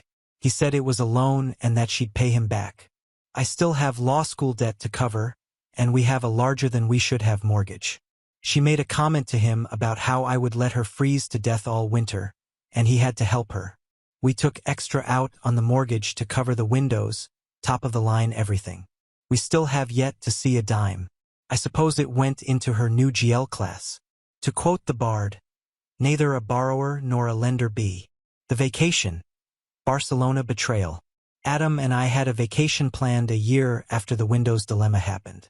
We decided that we'd go to Europe for 2 weeks, as he has never been and I lived there from the time I was 3 until I came to America for school. We set our hearts on Spain and rented a lovely apartment in Barcelona for the 2 weeks. It was perfect for 2. We planned all of our tours and outings around our interests. Adam loves architecture, so we had a few tours solely planned for that. His mother decided that she had to come, and she'd never been to Europe either, so she invited herself on our trip. Like I did previously, I tried to appeal to his rational side, but I couldn't get through his emotional side, so I just accepted that she'd be coming along. Well, coach wasn't good enough for her, and she had to have tickets upgraded to business. But she didn't want to travel alone, so she pitched in for a seat for Adam to travel with her. I had to remain in coach alone. Then she didn't want to stay at the apartment because it wasn't a vacation to her. No, she had to stay at the W in Barcelona, where she begged Adam to stay with her, but there wasn't any room for me. He tried to reason with her, but she cried and said how sad she was without her husband with her, as he passed away before they could ever get to Europe together. He passed away 10 years ago, so I stayed at the apartment alone while they stayed at the hotel. We were supposed to meet up for breakfast, but she would never get ready on time, so they wouldn't be down until 11 a.m., and we missed most of our outings. I definitely felt like a third wheel and questioned why I even bothered to go on the vacation when I could have stayed home and not felt so alone. Wedding plans? Grand affair or low-key? Adam and I began to discuss wedding plans. I would like to keep it relatively low-key as my family still lives in Europe and cannot attend, as my father is very sick, and we are worried he may take a turn for the worse. Traveling is just not worth it for him, and I wouldn't want him to risk his health for something that is a one-day event. I told Adam that I would like just a courtroom ceremony and his mother and sister, of course, and friends. We'd then take everyone out for a very fancy dinner. His mother did not, I repeat, not take kindly to this. She said that if her son was going to get married, it would have to be a grand affair for everyone to see. I just keep looking at my side of the seating chart and the pitiful number of guests. I just want to cry. She has been planning it. I told Adam I didn't want this. I expressly told him that I just wanted a small, really small event. No go. She won't even hear him. She just refers to me as her and she and says, now I think that I'm too good for a large wedding and that my family is too good for America. My family is American. My dad was an ambassador. The dinner incident. One too many times. This has been happening a lot recently, and this time it's just been one too many times. Lately, she has been asking for more together family time. She lives quite close, but we don't see her all that often as she has friends and events that keep her busy. Not too busy to plan the wedding, though. She has requested that we, Adam and I, have dinner with her 3 times a week. Well, what has been happening is that she has been reserving a spot at the restaurant for 6 p.m. I don't get home until 6:30 some nights. She has just been encouraging Adam to eat out with her as I am too thoughtless to come home at a decent hour to eat with her son. How lonely that must be for him. It honestly doesn't bother me that he goes out to eat with her that often. But the things she says behind my back. Well, I came home early tonight. I left work and was on the road by 4:30 p.m. Home by 5 p.m. I surprised Adam as he was just coming in the door when I yanked the door open to greet him happily. He was so excited to see me. I could come to dinner with him and his mom. I told him I just needed to shower real quick and get dressed. He called his mom right away and told her that I would be able to make it. He also made a comment stating he hoped there was a reservation for 3 tonight. She said that there was, but she thought they'd eat earlier, like 5:30, and was already on her way to our house. She got there at 5:15 and stated that she couldn't wait another second and had to eat right then. Adam said I'd be ready in just another 15 minutes and offered to call the restaurant and request they move us back. She wouldn't hear it. She just whined about being hungry and how a poor old woman should be expected to wait so his fiancée could fulfill her vain requirements. He came upstairs and asked how long I'd be. I said, just another 10 minutes. He said his mom was really upset and hungry if I could skip a step for him so we could leave earlier. I told him to go ahead without me, and I would meet them there. That was fine. I got there and the table was for 2, of course. Adam said we could make room, but she said how we'd be inconveniencing everyone, and I should just go sit at the bar and she'd try to get it fixed. I had 1 drink at the bar and then left. Came home, calmed down a bit, and now I'm writing this. Wow, that was long. I think I needed to get that out there. I guess I figured everything out, though. Unfortunately, my relationship is over with Adam. I realized this as I poured my heart out to the sub. Thank you. Update 1. A turning point. Wow, woohoo. I really did not expect this kind of attention considering I pretty much came to a conclusion seems to be the general consensus among you that it's the right one on my own, but the support you have given me, I'm overwhelmed and feel extremely grateful in a way I cannot express through PMs and comment posts. I cried while reading all of them. Some of you shared words of wisdom. Some of you shared different perspectives. Others shared similar experiences. I feel at a loss for words. Anyway, there isn't a very impactful update, but I figured I would update you on what has happened so far and take this opportunity to say thank you. Thank you. After I posted a comment on my own thread and was about 2 glasses deep into a bottle of wine, Adam came home. This was extremely late. He sat down beside me and looked defeated. He just looked at me with hopeless eyes. I asked him if he wanted to talk about it.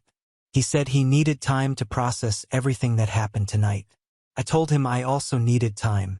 He said to me that whatever I wanted to do, he would accept it. So I called up my maid of honor and asked if she would come pick me up, and I could stay at her house for the night. Adam and I kissed, and he told me he loved me, and I left. I haven't been back from Colleen's house. I made a call the next morning to my office asking for a few more days off to go visit my family. So right now, I am writing to you from my parents' house in Europe. I called Adam and told him my plans, and he asked me if I would let him drive me. I told him I was okay to go myself with Colleen, and I would email him when I got to my family home. When I got settled at home, I emailed Adam, and I sent him the thread that I had made that Tuesday night. A large majority of you wanted him to read it, so he has read all of your comments. He also read the part where I came to the conclusion on my own that I had to end things. We talked briefly over Skype. He told me he felt raw from the thread, but he was glad that I had gotten things out. He asked me if I was sure if I wanted to break things off or if I still needed time to think. I said I was pretty sure. He asked me for a probability. This is a joke in our relationship for dealing with decisions. And I said I was 90% sure that this was the end for us, and I was using my time away wisely to really consider everything. For some reason, his eyes brightened, and he just told me that we could talk about it when I got back stateside. I wouldn't break up with him over Skype, and I think we have a lot of legalities to go through regarding the house, and we have to collect any deposits that are available when we cancel the wedding things because his mom didn't pay for any of the wedding she planned anyway. I have had a sit down with my father. He's been feeling better, which is a huge relief.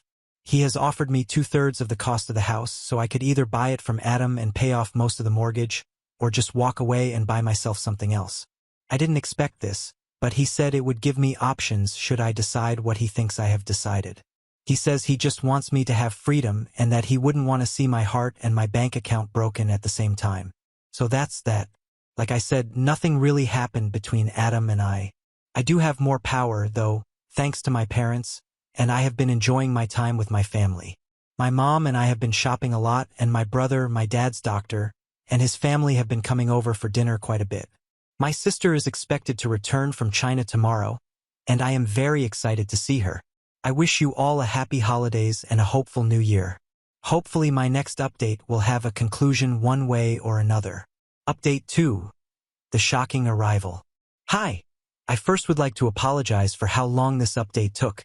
I've been completely swamped at work, and things have been happening at home too, so let's get into that. I want to thank everyone again for their continued support and interest in my relationship issues. Sincerely, the advice and shared experiences have made everything a lot clearer. Also, Adam has been following along. Firstly, I specifically want to thank everyone who defended and supported Adam. I don't see him as a bad guy, and I really wouldn't be vindictive.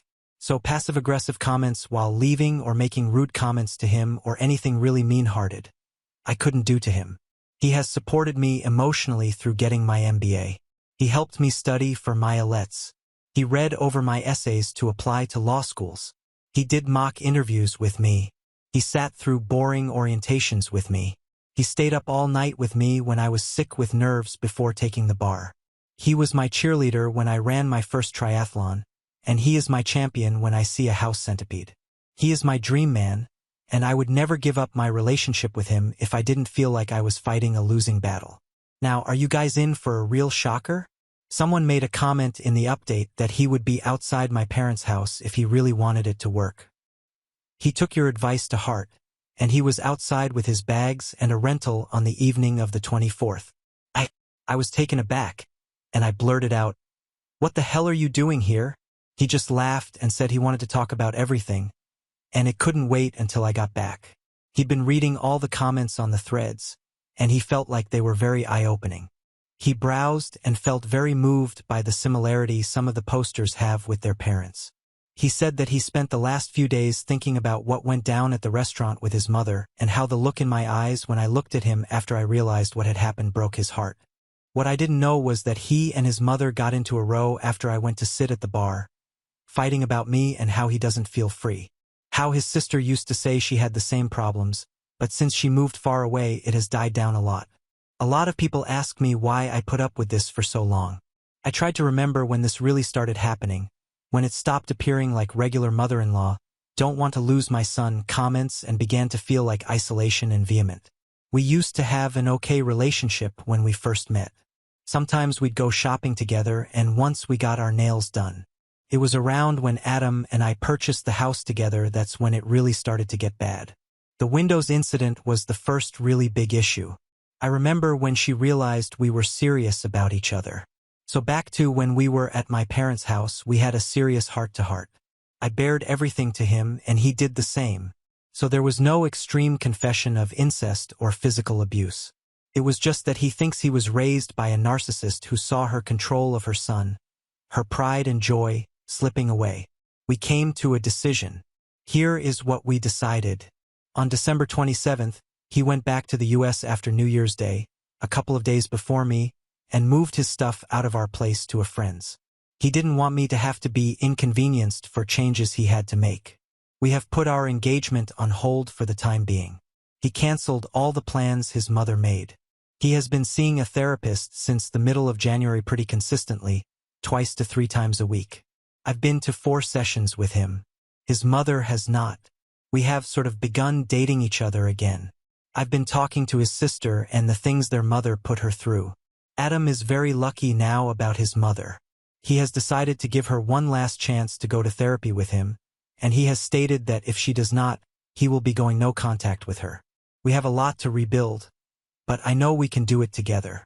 Update 3: The happy ending. It has been a long time. We're all a year older. Adam and I will be composing this thread together. Oh no, I gave away the ending. Yes, we are together. In fact, we're married. Here goes. Last time we left off, Adam was seeing a shrink. Still is, to try to unwind some of the damage his mother did. We were living separately for the time being. Adam's mother tried to commit suicide, but not really. She called emergency services before she tried and didn't even have time to swallow more than 2 pills. It's so scary to think that within his mind, there was such an abusive past when he has always had such a happy exterior. My husband, man that's fun to say, was basically traumatized by his own mother his entire life, as was his sister. I had alluded before in one previous thread that Adam's sister had it a lot worse than Adam when they were younger, but when Adam's father died, his mom locked in on him. So Adam's dad died of kidney failure. However, Adam had donated one of his kidneys to try to save him. His father's body rejected the donation and passed away about 11 years ago this coming April. His mother took it upon herself during his grieving process to manipulate him into believing he killed his own father and she was alone now because of him. That if he wanted to repair what he did to her, he'd treat her better. Every time he thought that he could get away and create his own life and feel free, she'd remind him. The windows, for example, I only heard the part where she blamed me, but I tried to think back to the conversation and really try to hear what Adam had said. It's about 4 years ago now, but he was telling me at that moment that the reason her house was falling down was because she no longer had a man to take care of it because he killed his dad. He was trying to tell me. I just wasn't able to understand what it meant. Same with the vacation to Barcelona. She was doing it in front of me now. When he was younger, a lot of these issues had been regarding academic success or athletic success. She didn't have any issue then with girlfriends or anything. She just viewed her children as extensions of herself. It was bad. It just wasn't this level of guilt-inducing insanity. Let's get back to the present day. Adam's psychologist had suggested Adam offer his mother a chance to come to therapy to work out issues.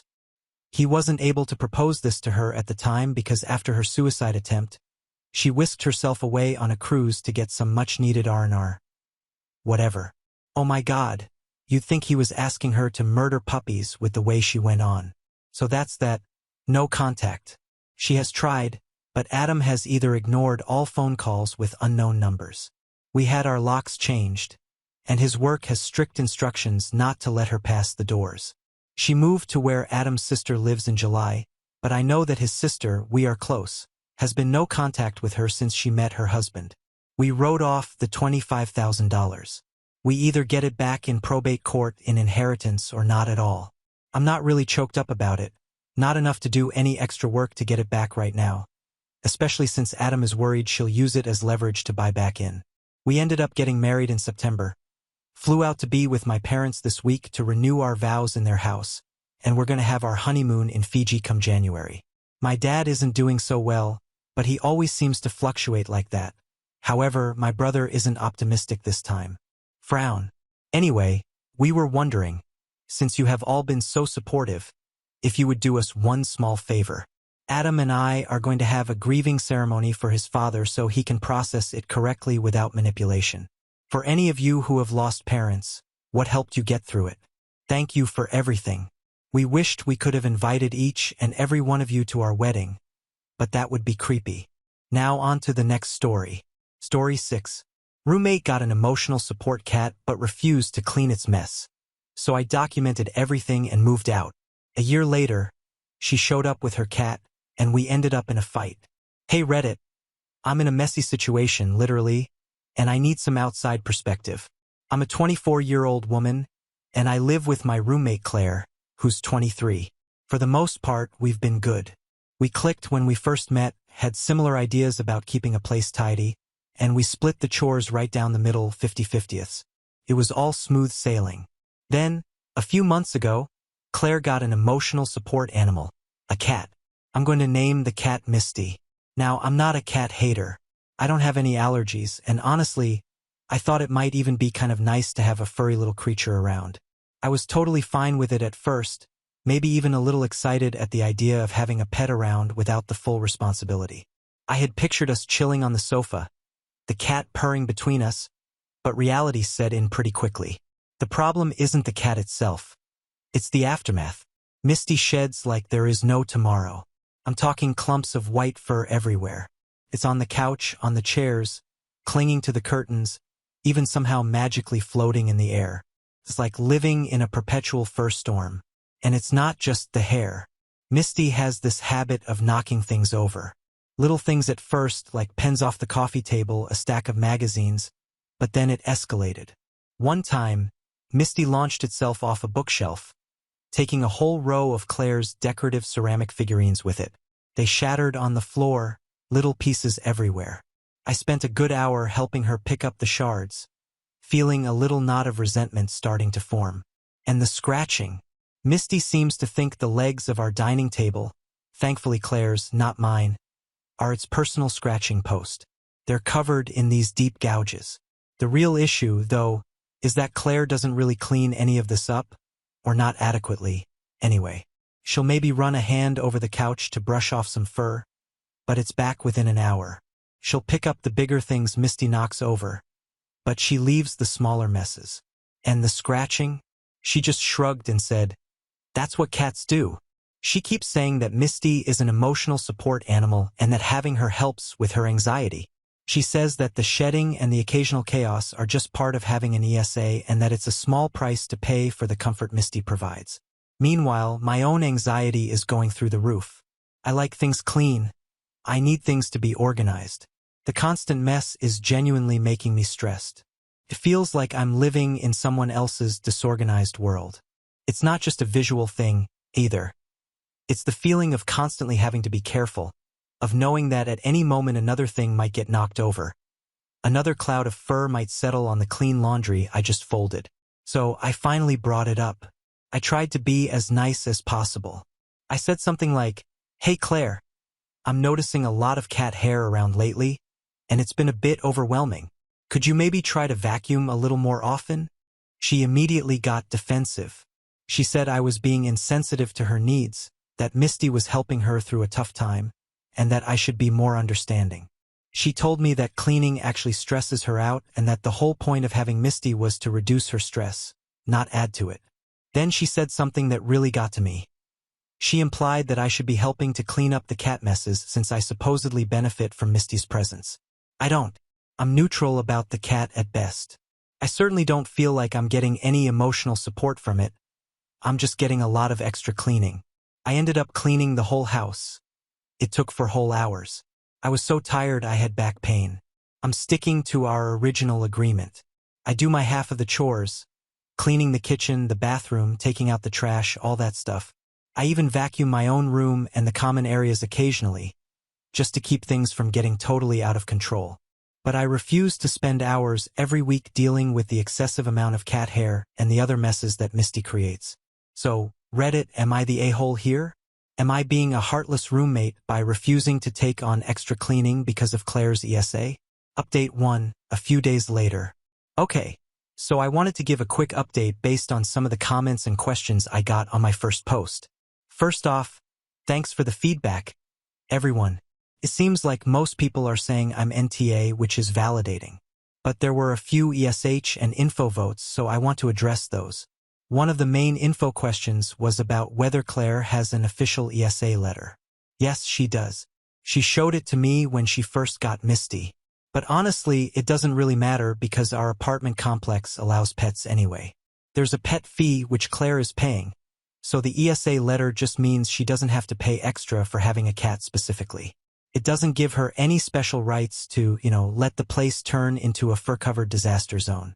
The other clarification I wanted to make is that Claire does clean. She's not a complete slob. She does her share of the regular chores, like dishes and taking out the trash. It's just the cat-specific messes that she's neglecting, the constant shedding, the things Misty knocks over, the scratches on the furniture. Those are the things she's not dealing with adequately. After reading all the comments, I decided I needed to try talking to her again. I really wanted to find a solution that would work for both of us without involving the landlord or anything drastic. So I waited until we were both home, and I asked her if we could chat for a minute. I tried to be super calm and non-confrontational. I suggested a compromise. I said, "Look, I understand that Misty helps you, and I'm not asking you to get rid of her, but the mess is really getting to me. How about this? You commit to cleaning up the cat-specific messes, vacuuming the fur, wiping down surfaces, dealing with anything Misty knocks over, at least 3 times a week, and in return, I'll do a general vacuum of the whole apartment twice a week just to help keep things under control." I thought it was a pretty reasonable offer. It acknowledged her needs while also addressing my concerns about the cleanliness of our shared living space. But she refused.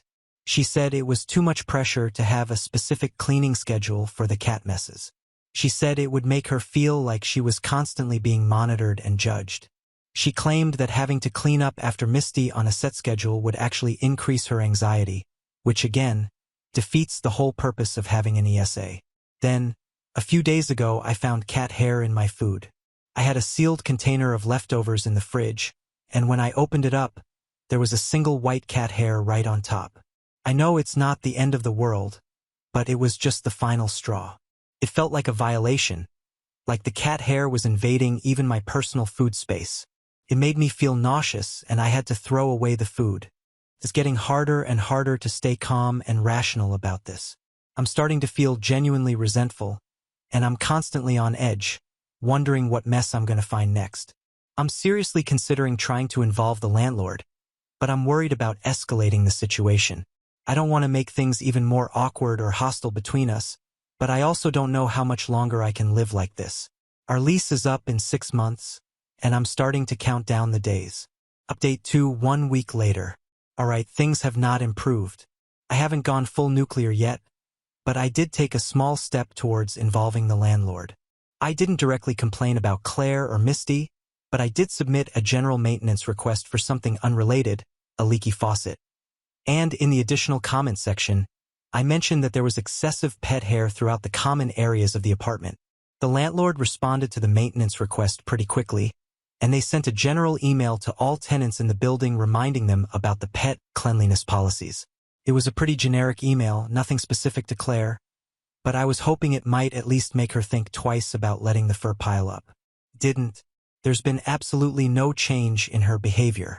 Misty is still shedding like crazy, and Claire is still not cleaning it up.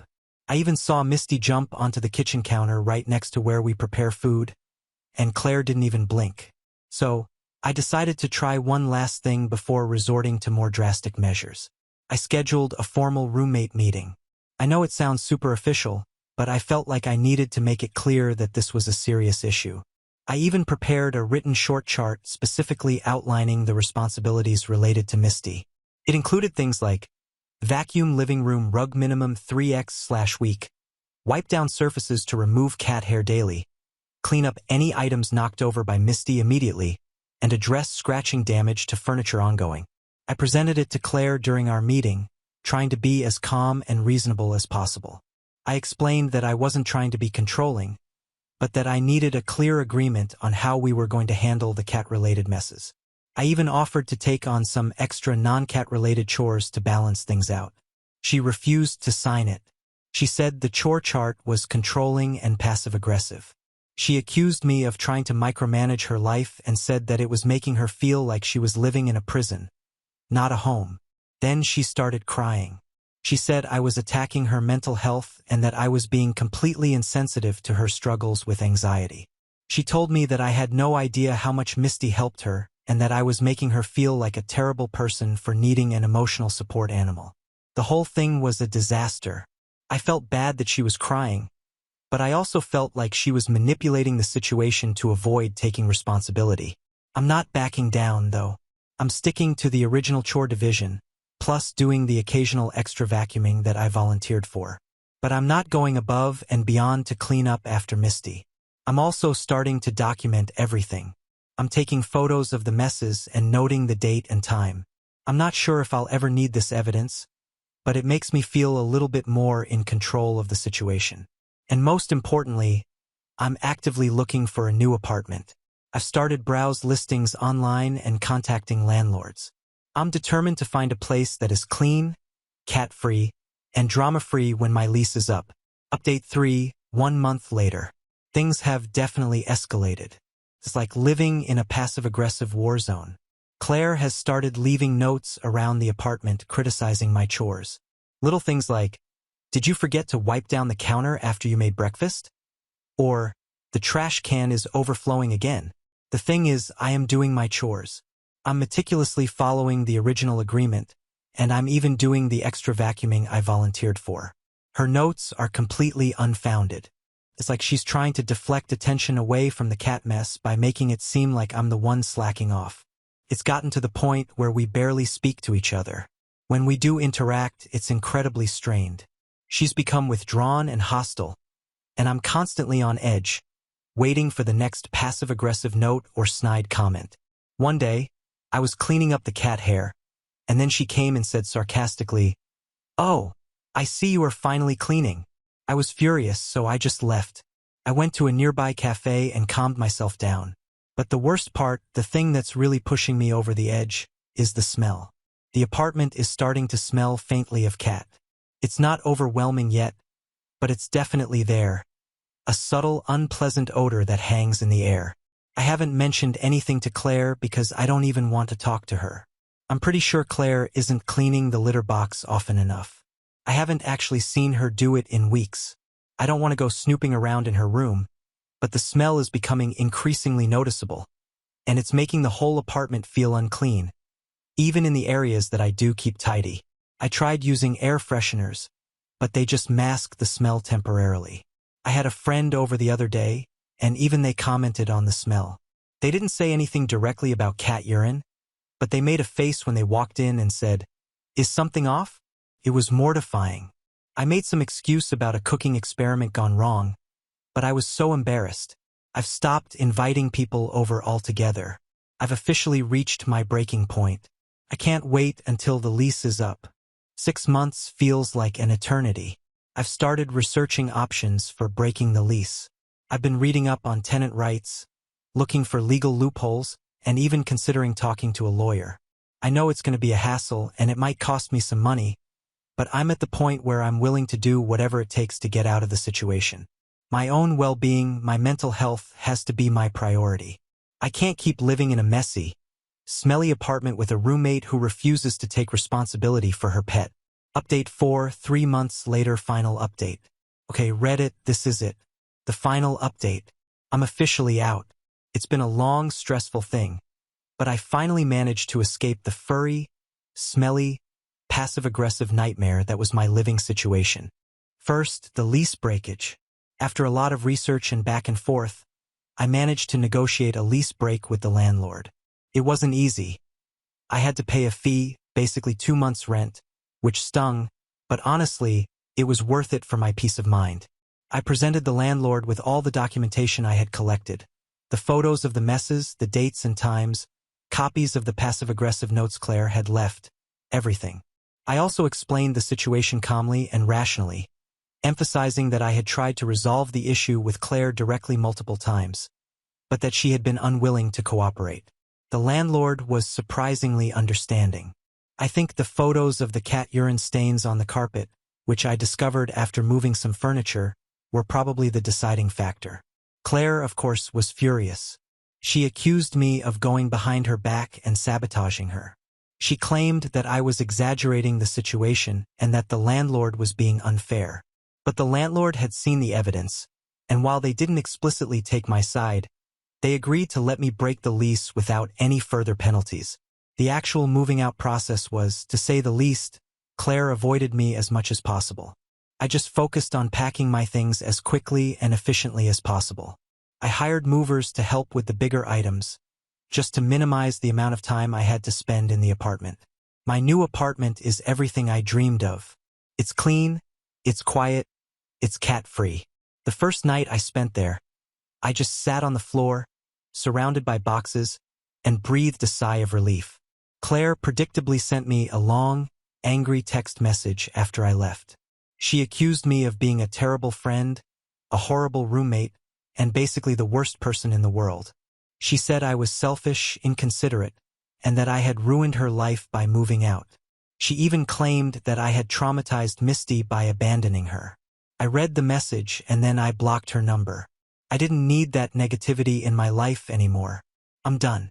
In future roommate situations, and I am planning on having roommates again eventually because living alone is expensive, I'm going to be upfront and honest from day one.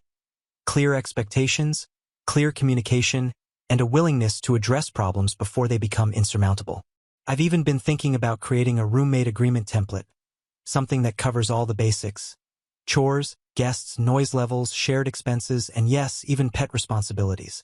It might seem a little formal, but I think it could prevent a lot of misunderstandings and conflicts down the road. Maybe I'll even post it on Reddit, see if anyone else finds it helpful. As for Claire, I don't hate her. I'm angry, and I'm definitely still resentful, but I also recognize that she's probably going through a tough time. I don't know the specifics of her anxiety, and I'm not trying to minimize her struggles, but I also know that her mental health isn't my responsibility. It's hers. And using an emotional support animal as an excuse to avoid basic hygiene and shared responsibilities is just not okay. I'm so glad to be out of that situation. I'm starting a new chapter in a clean, cat-free apartment, and I'm determined to make it a positive one. I might even get a plant, something that doesn't shed, or maybe a fish, something low maintenance. But definitely no cats, not for a long, long time. I think a small little dog that won't cause much trouble would be good. A hypoallergenic breed maybe, something small and fluffy that I can be responsible for, and that won't trigger a repeat of the great cat hair catastrophe of 2023. Edit, writing a small update to this. A few months after I moved out, I surprisingly received a friend request from Claire on Facebook, of all places. I was shocked. I accepted it. She sent me a message saying she was sorry, but it was not a proper apology. The apology was filled with excuses, and she still blamed me for everything that had happened. I had a new roommate. Her name was Jane. She was neat and tidy just like me. She even made a roommate agreement, which I found funny because I was going to make one myself. One day, when Jane and I were watching a movie, I heard a knock. It was Claire. I was beyond shocked. I slowly opened the door. Claire had brought Misty with her. She said she wanted to apologize in person. She started talking, but I wasn't even listening to her. All I could see was Misty jumping on my new sofa. I immediately told her to get out. Claire started yelling at me again. Jane came and tried to calm us down, but Claire pushed Jane. I was furious. I pushed Claire back. We started fighting physically, pulling each other's hair, punching and kicking. Jane finally separated us. Claire left crying while holding Misty. I had bruises on my arm. My legs were hurting. Jane treated my bruises. After that incident, I blocked Claire from everywhere possible. That was the last time I ever saw her. It's been almost a year now, and everything is going great. Jane and I are best of friends, and we respect each other's space and boundaries. Now on to the next story. Story 7. My wife sold the family heirloom engagement ring to buy luxury items, even though she knew how important it was to me. My soon-to-be ex-wife, Leah, 26F, and I, 28M, had been married for 6 months after dating for 2 years. I spoke with a lawyer a few days ago and filed for divorce because she sold the wedding ring I proposed to her with. It was a rather expensive ring with a platinum band set with diamonds, and it had been in my family for 3 generations. It was a major deal to me, and she understood I wanted to keep it in the family as an heirloom. I asked her about her lost ring last week. She casually informed me that she had sold it to fund a few luxury goods because the ring was outdated and not her style. She spent the money on fancy purses and jewelry. She acted as if it was no big issue when she told me about it, but I immediately freaked out because my mother and grandmother are still alive and would be quite unhappy if they found out. I told her she needed to return everything and buy the ring back since it was supposed to stay in the family. She was aware of this, and I couldn't comprehend how she could have made such a big error. But she explained that it was not a mistake. She had done it on purpose. She knew I'd lose my head, so she prepared her defense. Apparently, she had disliked the ring from the day I proposed but had not said anything because it belonged to our family. However, now that we were married, she claimed it was technically hers and she could do whatever she wanted with it. That was her rationale, and she believed it was sound logic. We had a huge quarrel, screaming at each other like never before. I assured her I was willing to do whatever it took to get the ring back. She informed me that she was not returning anything and that if I wanted the ring back, I would have to buy it back from the buyer myself. I was so unhappy that I packed a tiny bag and drove to a suburban hotel where I'm currently staying. She didn't try to stop me, and she didn't even look up as I left.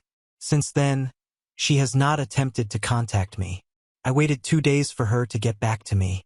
When she didn't respond, I contacted my pals who recommended a decent divorce attorney.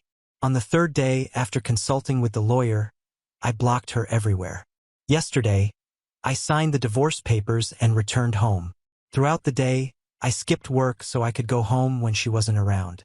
I went inside, placed the divorce papers on the coffee table, and began sorting through my belongings. Fortunately, a few friends were willing to help me. They assisted in carrying the heavier and larger items, which are being stored at their homes until I find another place to live. By the time I finished, everything that belonged to me had vanished, and there was no sign of me left. Then I returned to the motel. When Leah returned home from work after 6 p.m., her parents began calling me. They texted me that I couldn't do this, that I should only talk to her once, and that I needed to unblock her because this was petty. They claimed that I could not simply end our marriage over anything like this. I didn't care. I blocked them as well. That's when she dispatched her companions after me. They started calling me unreasonable, petty, and egoistic. Then they told me that shortly after I left, Leah had contacted the jeweler she sold the ring to and was in the process of purchasing it back since she felt awful. But according to them, I hadn't even given her enough time to repair it, so they started portraying me as the evil guy. Now I think I may have overreacted, and I've been feeling strange since last evening. Am I incorrect to file for divorce since my wife sold the wedding ring that had been in my family for generations? Edit. My family has no idea what is going on right now. I don't want them to worry, so I haven't told them anything. My maternal grandmother is pretty elderly. She was the original owner of the ring when my grandfather proposed to her with it. I don't want to risk giving her a heart attack, which she would undoubtedly have if she discovered that Leah sold the ring. The ring is really important to my family, and I've been chatting with the jeweler Leah sold it to for the past 3 days.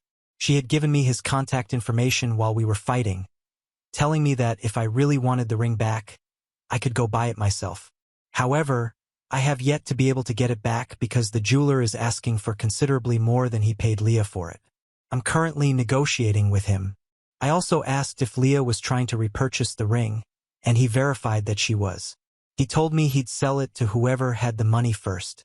Meanwhile, if another client offered a higher price than the one he quoted us, he would sell it to them instead. So I need to move quickly because the ring is on display at his store, and he doesn't take reservations. If someone offers greater money, he will sell to them. It's been frustrating dealing with him, but at the end of the day, he's a businessman, so I can't hold it against him. After all, Leah sold him the ring and he paid a nice price for it. It's all fair game to him. I'm just crossing my fingers that I can get the money together as quickly as possible. Maybe he'll drop the price he's quoted, and I'll be able to buy it back. Only then will I tell my family what's been going on. Otherwise, things will become very messy, and I do not want them to panic. Update 1. It has been 4 days since my first post here. Thank you to everyone who left comments on my post. It was tremendously reassuring to know that I was doing the correct thing after greatly doubting myself. Her pals definitely got inside my thoughts. They went out of their way to make me a villain, but I didn't take it personally. I've blocked all of her friends and family members. I don't want to interact with any of them because of what's happened in the last few days. It's really been playing with my mind. Leah and I have been together for a few years, and I never anticipated this would happen. She's always been a bit materialistic, which I've had to tolerate, but I never expected her to go this far. What threw me off was how she acted as if she had done nothing wrong. It's not as if we haven't fought before. We have, just like every other couple. But this one was different. I saw an entirely different side to her, which is why I chose to get divorced. If she believed she could treat me the same way after only 6 months of marriage, she was mistaken. She can't walk all over me and expect me to stay. The ring may seem insignificant to some, but it means a lot to me and my family. It is not as if she was unaware of this. I indicated in my initial post that she was well aware that I intended to keep the ring as a family treasure. You don't just sell a family heirloom and then pretend everything is good because legally you now own it. I wish I could convey all of this to her family and friends who are so determined to portray me as the evil person. But frankly, I don't think it's worth the hassle. Leah hasn't even tried to contact me, which is unusual given how desperate she is. I know she has a burner account on social media, which I haven't disabled, but she hasn't sent me any messages from it, so I guess she isn't really trying to get back to me. Instead, she's trying to make me feel horrible about filing for divorce. At least that's how it appears right now. Regarding the ring, I've contacted the jeweler. He informed me that Leah had not responded to his messages in the past 2 days. Maybe she has backed off. I'm not sure what's going on with her, but I told him I was happy to buy the ring back at the price he was offering because at this point I am just anxious to have it back no matter what. He agreed, and I'm going to his store tomorrow to send him a check and get my ring returned. Once I have it, I'll finally tell my family about what's been going on with me and Leah, since I believe it's time. They still have no idea, and my mother has been questioning why neither of us has been home and why Leah has not returned her calls. I wasn't aware that Leah had also moved out. I guess she's staying with her parents or friends. It does not matter. But I guess this is finally over because moving out of the house appears to be the final step. I anticipate to hear from her lawyer within the next several days, and then we can proceed with the divorce. I have a gut sense she will not contest it, and I sincerely hope she does not. I believe I was fair in my divorce settlement, so she shouldn't feel the need to ask for anything further. I will find out soon enough. For the time being, I'm simply hoping that everything goes well for me. I've already spent a lot of money to get the ring back. I don't want to spend another amount on a lawyer to battle a long, drawn-out divorce. I just hope everything goes smoothly from now on. Update 2. I eventually went to the jeweler's store today, paid him, and got the ring back. The guy seemed quite interested in my condition. He was quite talkative and had a tendency to gossip. He explained to me that he had never been in a situation like this before and found it fascinating. Then he stated something that truly piqued my interest. Leah had unexpectedly blocked him. That surprised me, given that her friends had insisted she was distraught by our argument and was sincerely attempting to reclaim the ring. But I believe as soon as she saw I wasn't coming back, she gave up. It was all for show. After all, she doesn't care about the ring or repairing things. All she cares about is looking like the victim. This only validates what I previously believed, so I'm not surprised. After visiting the jeweler, I decided to speak with my family and remove the band-aid.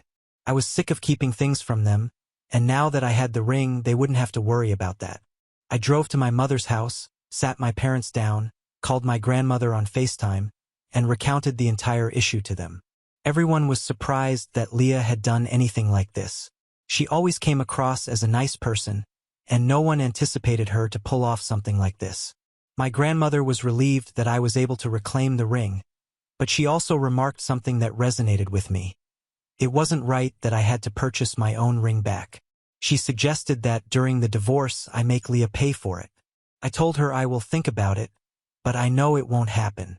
It would simply lead to a long war and countless negotiations, which is the last thing I want. These things can stretch on for months, and I don't have the time or money to continue squandering on lawyers. I didn't say it to my grandmother, but there isn't much I can do in situations like these other than confess defeat. Seems horrible, but it's actually the more practical thing to do. We had no written agreement regarding the ring, so proving anything in court would be tough.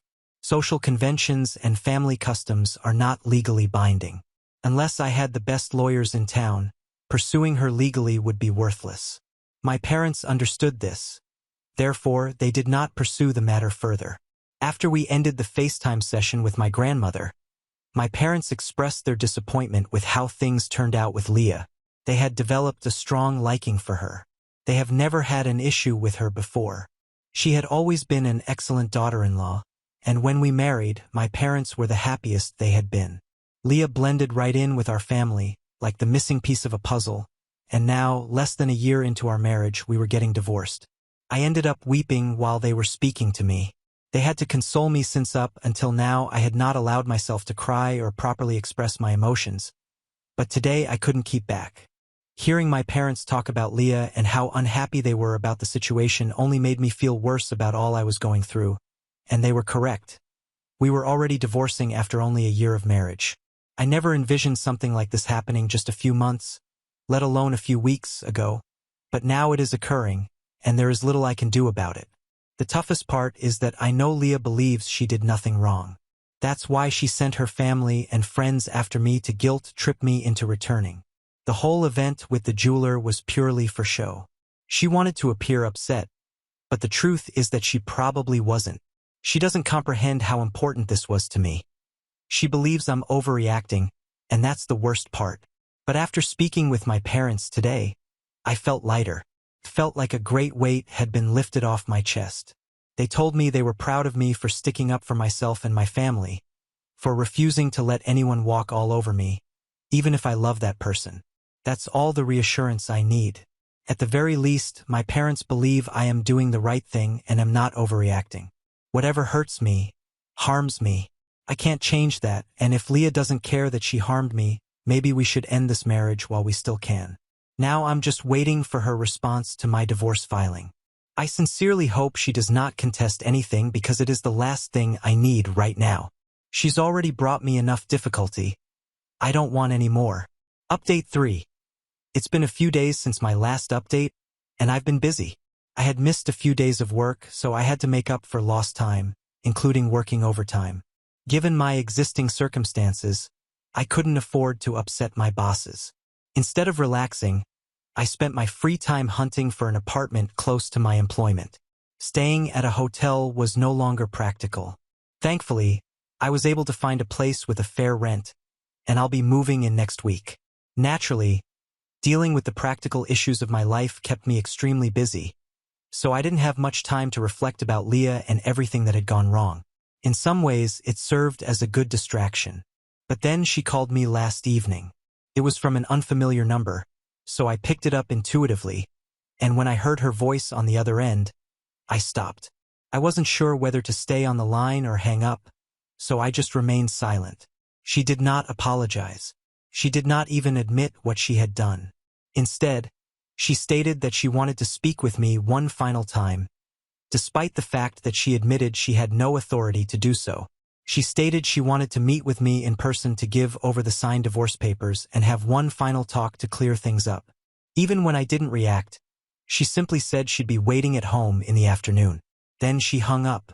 For the rest of the evening, I was unsure what to do, but this morning I decided to finally head over. Even if I didn't want to talk to her, I figured it was a good idea to get the divorce papers in person. Part of me was curious about what she needed to clear up with me, so I went home. By then, the place had mostly been emptied out. Only the furniture remained, but since the house had already been equipped, it was evident that it would stay. We were planning to end the lease at the end of the month anyway. She gave me a check in addition to the papers. I was perplexed, but then I saw the amount. It was quite considerable. She explained that she had returned everything she had purchased with the proceeds from the sale of the ring. She decided that because we were no longer going to be together, it would be best to return the money. It was a few thousand less than what I had paid the jeweler to buy back my ring. I told her, and she said that whatever amount I had to pay, she would pay the balance in payments over the next few months. She could only afford to offer me this right now.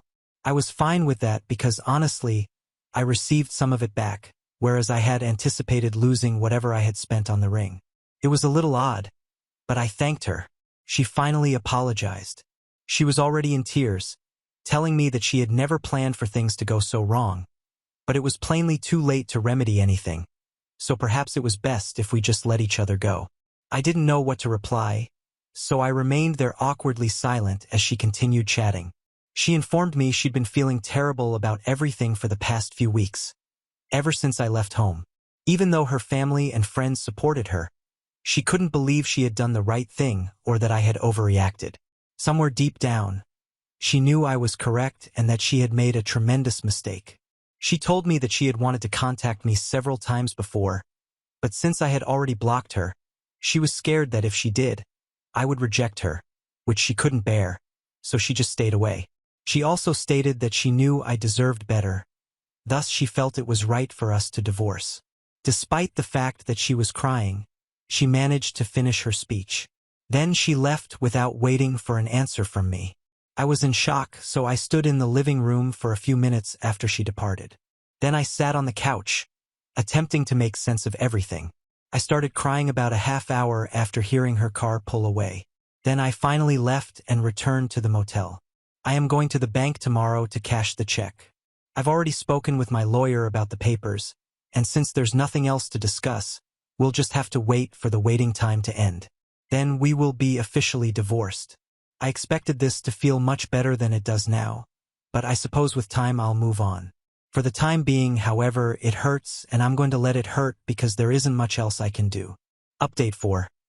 I cashed the check today at the bank, and for some reason, it felt incredibly liberating. Leah and I haven't spoken in a few days since our last interaction at the house, and I believe I'm finally letting go. Holding on to all of my anger and hurt will do me no good. I just want to forget about that whole situation and get on with my life. I had already moved out of the hotel and into my new apartment. Thanks to my pals, I was able to get everything set up rather quickly. I am so grateful to have such supportive friends. They've been checking in on me as often as they can. I'm also grateful to my parents, who have been there for me emotionally. I don't think I would have been able to deal with this as well as I am now if it hadn't been for them. And it's not as if I don't miss Leah or regret what has occurred. Of course I do. But I can't let it get in the way of my life since the world won't stop for me to digest my emotions. I am still going to have to work. I'll still have to keep up with the bills and everything else. I'll still have to do everything I'm supposed to do to stay up. I needed the emotional support I've received from everyone. So I'm grateful that I have such a strong support system. In a few weeks, my divorce will be final. After that, I'll be done with legal matters. I'm thinking about going on a vacation or doing something exciting and unplanned to take my mind off things because I believe I need a change of pace right now. I've spoken with a few pals, and they seem enthused about the prospect of traveling together. Perhaps I will take them up on that. Leah and I are no longer together, as evidenced by her social media post. I don't use social media much, so I didn't post anything or make any announcements, but she did. Many of our mutual acquaintances contacted me. Some simply wanted to assure me that things will improve, while others only wanted to gossip. But at least everyone knows now, so I don't have to explain anything. For that, I am grateful. That being said, I'm looking forward to moving on. Update 5. Hello everyone. My divorce was finalized earlier this week. Leah contacted me again from the same number she had used before to apologize. Instead of remaining mute, I told her that I wish things could have worked out with us. But that is how it is. I wished her only the best for the future. She thanked me and then hung up, and that was all. It hurts, but I suppose this is the closest we'll get to having any form of closure. Now I'm actively attempting to move forward with my life. As I indicated in my previous update, I'm set to embark on a trip with a couple of my friends in a few days, which I'm very happy about. I've been looking forward to this for weeks, and it's finally happening. It actually feels like I'm beginning a new chapter in my life, which is very thrilling. Of course, I'm not totally done with the chapter I've left behind, but I can't go back. The only way to proceed is forward, and I'm hoping this tour performs its job successfully. That being said, I don't anticipate blogging here anytime soon, so I'd like to thank everyone who has commented on my posts, supported me, and even reached out to me. It's very wonderful of you. The fact that you are all strangers to me and still care about my situation is extremely amazing. So thank you. I mean it. Now on to the next story. Story 8. My family tried to force an arranged marriage for business. I eloped. Now they're furious because I just sent them my wedding photo. I'm Zara, and I've been dating Logan for nearly 2 years. We met at our friend Andre's monthly game night, one of those informal get-togethers when everyone brings dollar store munchies and spends hours playing board games. My parents are traditional. Not the wealthy sort of traditional with vacation houses and country club memberships, but the kind where dad works extra hours at his job and mom saves every penny at the grocery store. They've always had a family comes first attitude, which usually means whatever dad says goes. Logan and I have been keeping our relationship quiet around my family. Not exactly hiding it, but not making a big issue either.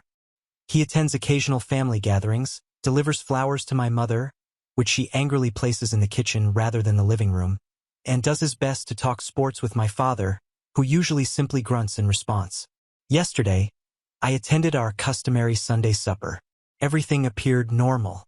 Mom was preparing her famous pot roast, which she extended for the entire week. Dad was watching TV, and my sister Vera was texting on the couch. Then I observed that there were extra places arranged at the table. Who else is coming? I inquired while assisting Mom with the salad. Oh, Warren and Dexter are joining us, she replied. Warren is Dad's best friend from high school, and they work together. I scarcely know his son, Dexter, other than he is 27 and also works with them. Dinner began normally enough. Warren arrived with Dexter, who was dressed in a button-up shirt, still creased from the store. My mother kept offering him the nicest cuts of meat while giving me strange, meaningful glances. Vera kept kicking me beneath the table while enlarging her eyes as if she knew something I didn't. Then, between the pot roast and Mom's box mix brownies, my father cleared his throat. Zara, Warren and I have been talking. I immediately felt a strange sensation in my gut, like something horrible was about to happen. Dexter here is ready to settle down, Warren announced, beaming like he'd won the lotto. And we thought, what better match than our two families coming together? I almost choked on my water. What? It makes sense, my father said, not looking at me. Warren and I are expanding the business, and Dexter will eventually take over his father's role. You two would make a good match. I sat there, my fork frozen halfway to my mouth, as Dexter stared at his plate, looking about as relaxed as I was. The brownie in my mouth turned into sawdust. I'm dating Logan, I admitted, confirming what everyone at the table already knew. My mother waved her hand dismissively. Oh, honey, that's just a young girl's fancy. We're talking about your future here. Your mother's right, Dad added. Logan's a nice enough kid, but he's not going anywhere. Dexter here has a real future in the business. I looked at Dexter, who was still fixated on his brownie. He hadn't spoken anything the entire time. Warren was smirking, as if he had just solved global hunger, and my parents were staring at me expectantly. This is insane, I stated. I'm not marrying Dexter. I love Logan. My father's face got somewhat purple. This isn't about love, Zara. This is about family and the future. As I walked towards the door, I heard my father say, You have until the end of the month to end things with that boy. We're announcing the engagement at Warren's birthday party. I didn't say anything else. I simply grabbed my crossbody bag and left. Logan was already waiting in his car just around the bend. We had planned to go to Walmart after supper to get some items for his apartment. I climbed inside the car, my hand shaking as I attempted to buckle my seatbelt. That was yesterday. Today, my phone has been flooded with texts from my mother about being rational and thinking about the family. Vera sent me a series of WTF texts, followed by cautions that Dad is serious about this. Even my cousin Ophelia called to see whether it was true. Logan and I remained up late last night in his tiny studio apartment, discussing what to do. We had actually planned to move in together when his lease expires next month. Nothing extra, just a little two-bedroom in the same building as his friend Andre. We've been saving money and keeping it quiet. Now I'm wondering if we should speed up those plans. I've silenced most of my family on my phone, but I can see the message count increasing. The only person I've responded to is Vera, who has promised not to tell anyone that I'm staying at Logan's tonight. I'm not sure what to do next. I adore my family, but this is insane, right? For example, the year is 2024, not 1825. Who even performs planned marriages anymore, especially for something as mundane as a business deal? I need advice. Logan is supportive but says it's up to me. I just know one thing for certain. I will not marry Dexter, no matter what my father believes marriage will bring me. Update 1. First and foremost, I'd like to express my gratitude for the amazing response to my previous post. It's been 2 weeks since that bizarre Sunday dinner, and I'm writing this at 1 a.m. on Logan's couch, stress-eating dollar store cookies and trying to figure out how everything went so swiftly. Our water heater recently broke, and the landlord isn't responding to texts. So now seems like a good opportunity to update you all while I wait for the kettle to heat water for a sink shower. The day after my last post, I waited until my folks were at work before going home to fetch some necessities. I assumed I'd be in and out, but Vera was home, ill from her community college studies. Between stuffing clothes into my duffel bag, she told me what I'd missed. Turns out that the entire thing is far trickier than I had anticipated. The truth emerged in parts. Warren's business is struggling badly. Dad has also been anxious about money, as seen by the dripping kitchen faucet. This arranged marriage was more than simply some random traditional values thing. It was about merging enterprises. They want to leverage my father's contracts to protect Warren's company from falling under. Isn't it really romantic? Things became much more problematic when I realized that my parents had already paid a non-refundable deposit for a wedding location. They had scheduled it under the premise of Warren's birthday party, but it was clearly signed as an engagement celebration. My mother has been exhibiting the contract to everyone as proof that I cannot back out now. The location is a fancy converted barn that likely costs more than I earn in 3 months. Over the next 3 days, I received a continual stream of missed calls and emotional messages. My cousin Ophelia stopped by Logan's with some winter clothes she had borrowed and mentioned that my mother has been contacting everyone in the family, weeping about how I'm wasting my life. The family gossip mill is running overtime. Apparently, Dexter still lives in his parents' basement and spends most of his time playing Fortnite. What a deal I'm missing out on. Work hasn't gone any better. My manager suddenly reduced my hours after my mother called the store, weeping about her troublesome daughter. I'm now rushing to get shift swaps just to cover my rent. Logan is coping with his own troubles. His car failed inspection, and the repairs would be more expensive than the car was worth. Our living situation is hard. Logan's studio apartment was not designed for 2 people. We're constantly walking over each other, and his downstairs neighbor continues complaining to the owner about the extra noise. My complete skincare routine is currently stored in the bathroom sink because there is literally no other place to put it. Last night, I discovered my mascara in the kitchen cupboard next to the ramen noodles. That is the amount of organization we're dealing with here.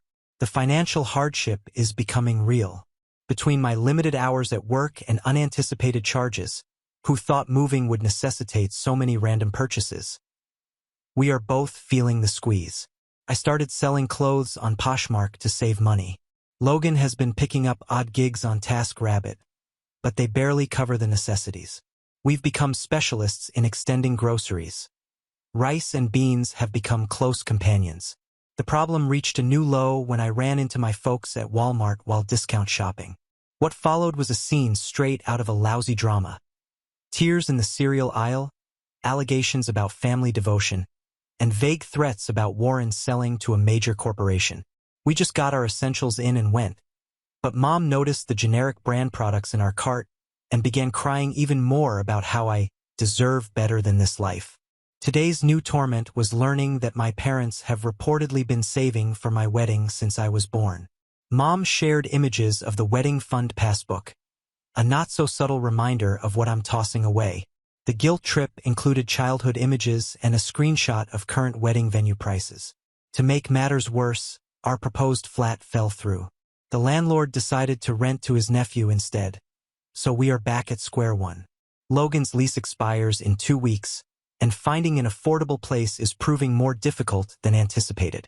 His friend Andre gave us his spare room temporarily, but accepting feels like giving up, especially because Andre lives in his parents' garage and his mother still does his laundry.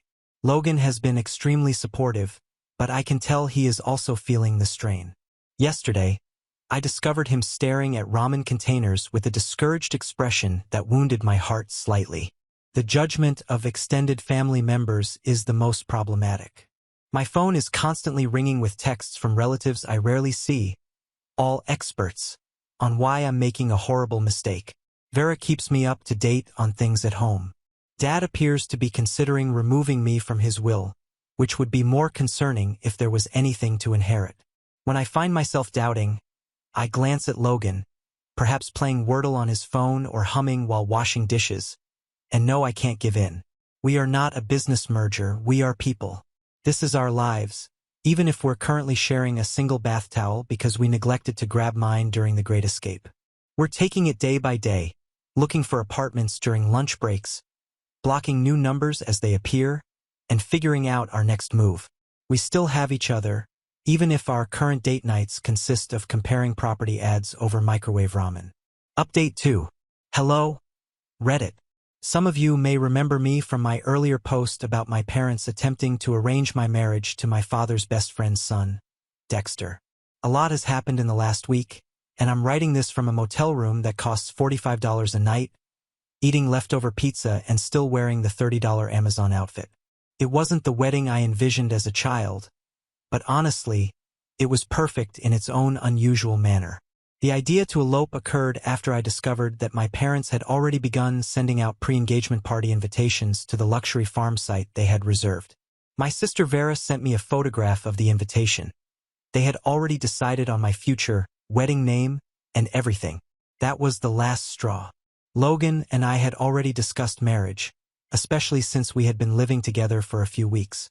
One night, while eating a bowl of microwave mac and cheese and staring out the window at our neighbor's cat, we've named her Princess. Despite the fact that she's not ours, we just knew. We scheduled it for a random Tuesday, not because it was special, but because we both had the day off work and the courthouse was open. Logan's friend Andre, not my father's friend, thank God, agreed to be our witness. I purchased a modest white dress from Amazon that actually looked better in photos, and Logan wore his one excellent button-down shirt, the one without wrinkles. Everything that could have gone wrong on the morning of happened. The zipper on my dress became caught. Logan's automobile made that strange noise again and would not start. We had to take an Uber to the courthouse and divide the cost 3 ways with Andre because we were all penniless. The driver continued wondering why we were dressed up, and we simply explained that we had a court appointment. Technically correct, right? The ceremony itself lasted maybe 10 minutes. The clerk was having her lunch as she processed our paperwork, and there was a man in the corner feverishly filling out jury service forms. Not quite romantic, but we couldn't stop smiling like idiots. Andre took photos with his phone. Most of the pictures are blurry, but there's one decent one in which Logan and I are just looking at each other and laughing because I almost dropped the $12 ring we received. We celebrated at the diner around the corner, sharing a plate of fries and a milkshake because that was all we had left from our wedding budget. Andre insisted on paying for his own coffee, claiming it was a wedding gift to us. When the waitress found out we had recently married, she handed us a free pie. This was the first bit of wedding luck we got all day. Then came the hard part, telling people. We decided to do it with a simple Instagram post. Just one good photo Andre took with a casual caption. So we did a thing. Ophelia responded first, sending a stream of heart emoticons. Then Vera called, both laughing and weeping. She was thrilled for us but concerned about the consequences. She was right to be. My mother saw the post while at the grocery store. I know this because she contacted me from the parking lot, sobbing so hard that the cart attendant inquired if she required assistance. She kept claiming she would never be able to attend church again. How could you do this to our family? How about the venue deposit? Dad's reply came through Vera. He reportedly tossed his phone across the room when he saw the post. Warren, his best friend, quickly drove over to their house. Surprisingly, Dexter liked our Instagram picture and remarked, "Congratulations," which most likely exacerbated the situation. The extended family's reaction has been mixed. Shocked Facebook messages, angry texts, and a few quiet congrats. My cousin even included me in a TikTok about ungrateful children. Really mature. We're now staying at this motel because our apartment application is still being processed and Logan's lease expired yesterday. The room smells like old cigarettes and the Wi-Fi frequently fails. Yet it's our first home as a married couple. We've been making the most of our time by watching weird YouTube videos on Logan's phone and eating inexpensive takeout. Then the wedding venue called. It turns out that my parents attempted to cancel my engagement party but still lost the money. They're supposedly telling everyone that I forced them to book it, which is an interesting take on events. Money is still scarce. We're both working extra shifts when we can, and I'm selling more items on Poshmark. The apartment we applied for is not fancy. It's a ground floor 1-bedroom with an unusual layout and no dishwasher, but it would be ours. The leasing agency stated they will notify us by Friday. Vera has been our primary source of news from home. Mom seemed to have already redecorated my previous room, taking down all of my photos and everything. Dad is informing everyone at work that I am going through a phase. Warren's wife is constantly trying to set up a family gathering to fix things. The most unusual reaction came from Dexter himself. He sent me a DM claiming he's relieved because he can finally tell his father about his girlfriend. They've been dating for almost a year, and she's not only a streamer but also a single mother. Warren would certainly not approve. Logan and I are taking things day by day. Sometimes I wake up in a panic about everything we've done. Logan occasionally makes me chuckle, such as when he attempted to cook ramen in our hotel room's coffee machine. I remember why I selected this. It is not ideal, but this is ours. Update 3. Sometimes the truth arrives in the most unexpected ways. In my instance, it came from a stack of water-damaged papers I discovered while assisting Vera in cleaning out our flooded basement. Following last week's storm, the basement incident occurred when Vera asked for assistance. Mom and Dad were at a church function, and she was worried about water getting in. Logan and I drove there to help preserve whatever we could. While shifting boxes to a higher level, I discovered Dad's old filing cabinet had turned over, spilling documents everywhere, most of which were drenched. As we went over what could be saved, I noticed something interesting: loan papers. There are a lot of them, all with Warren's signature and my father's guarantee. The dates went back years, small loans at first, then larger ones. The most recent from shortly before the whole marriage disaster began. Some had final notice stamps. Others had payment plans with missing check marks. It was like seeing a chronology of Warren's firm gradually falling. But this is when things get crazy.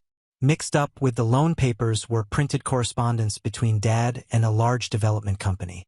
They wanted to buy both businesses, Dad's and Warren's, but only as a package deal. The offer was genuinely reasonable, enough to cover all of the debts and then some. Is there a catch? They sought confirmation of consistent succession planning. Essentially, they would not buy until they were confident that the businesses would remain together in the long run. That's where Dexter and I stepped in.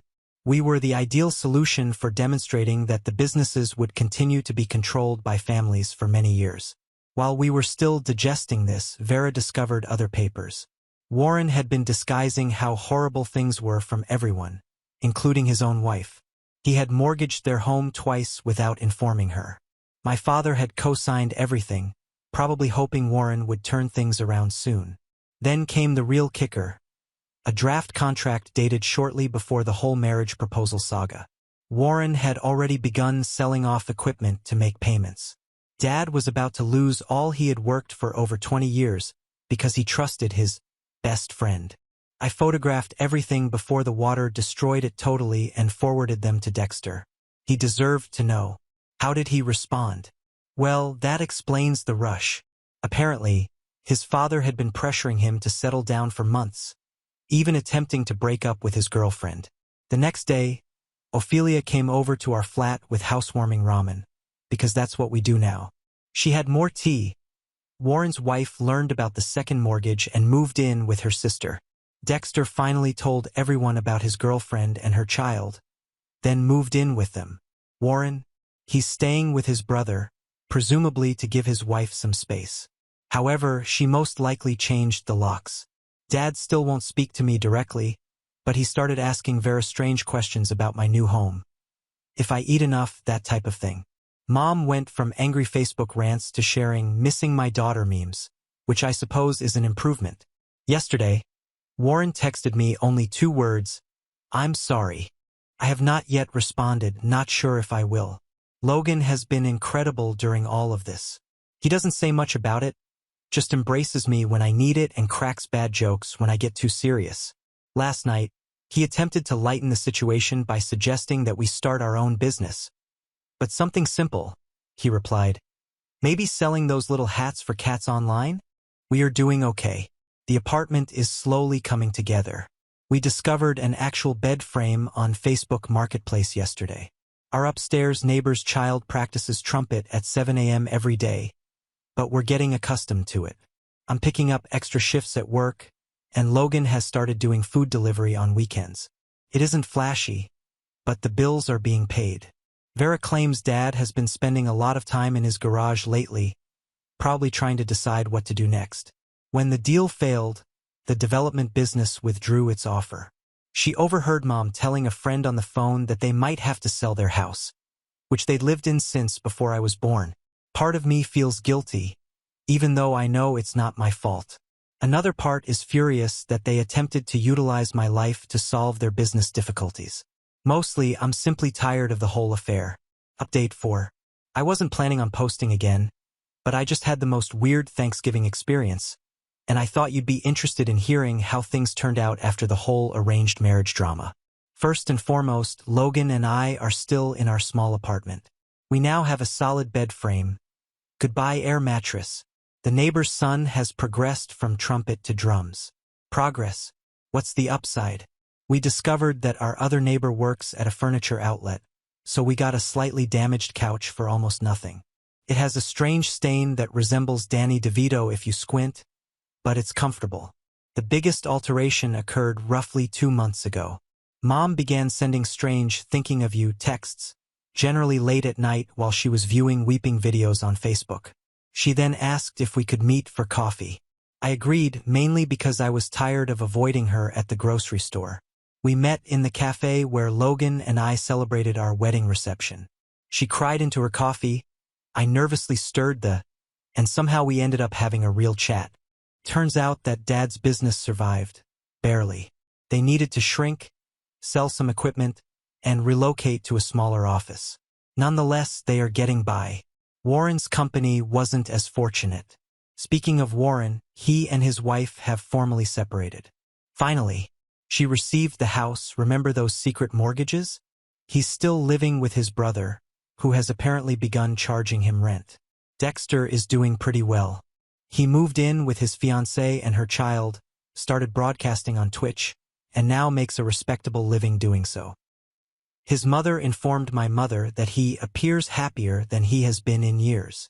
He and Logan occasionally play games together, which is strange but also kind of wonderful. Dad took a while to come around. The breakthrough occurred when our automobile broke down again.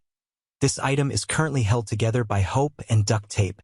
Logan was fixing it in the apartment parking lot when Dad arrived. Vera mentioned it to Mom, who then mentioned it to Dad. He didn't speak much. He just started assisting with the car. Now they have this strange habit of texting each other car maintenance videos.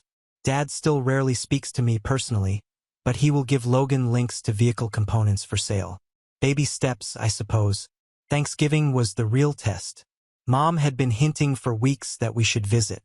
I was concerned, but Logan explained that free food is free food. We were still on a tight budget, so we went. It was awkward, super awkward. And Alice continued to make sharp remarks about unconventional life choices. Uncle Bob pretended we weren't present. However, Vera and Ophelia handled the situation admirably. Mom actually hung our wedding photo on the mantle, right next to that terrible school picture of me from 7th grade with the braces and butterfly clips. What about the surprise guest? Warren's ex-wife. Apparently, she and Mom are still friends.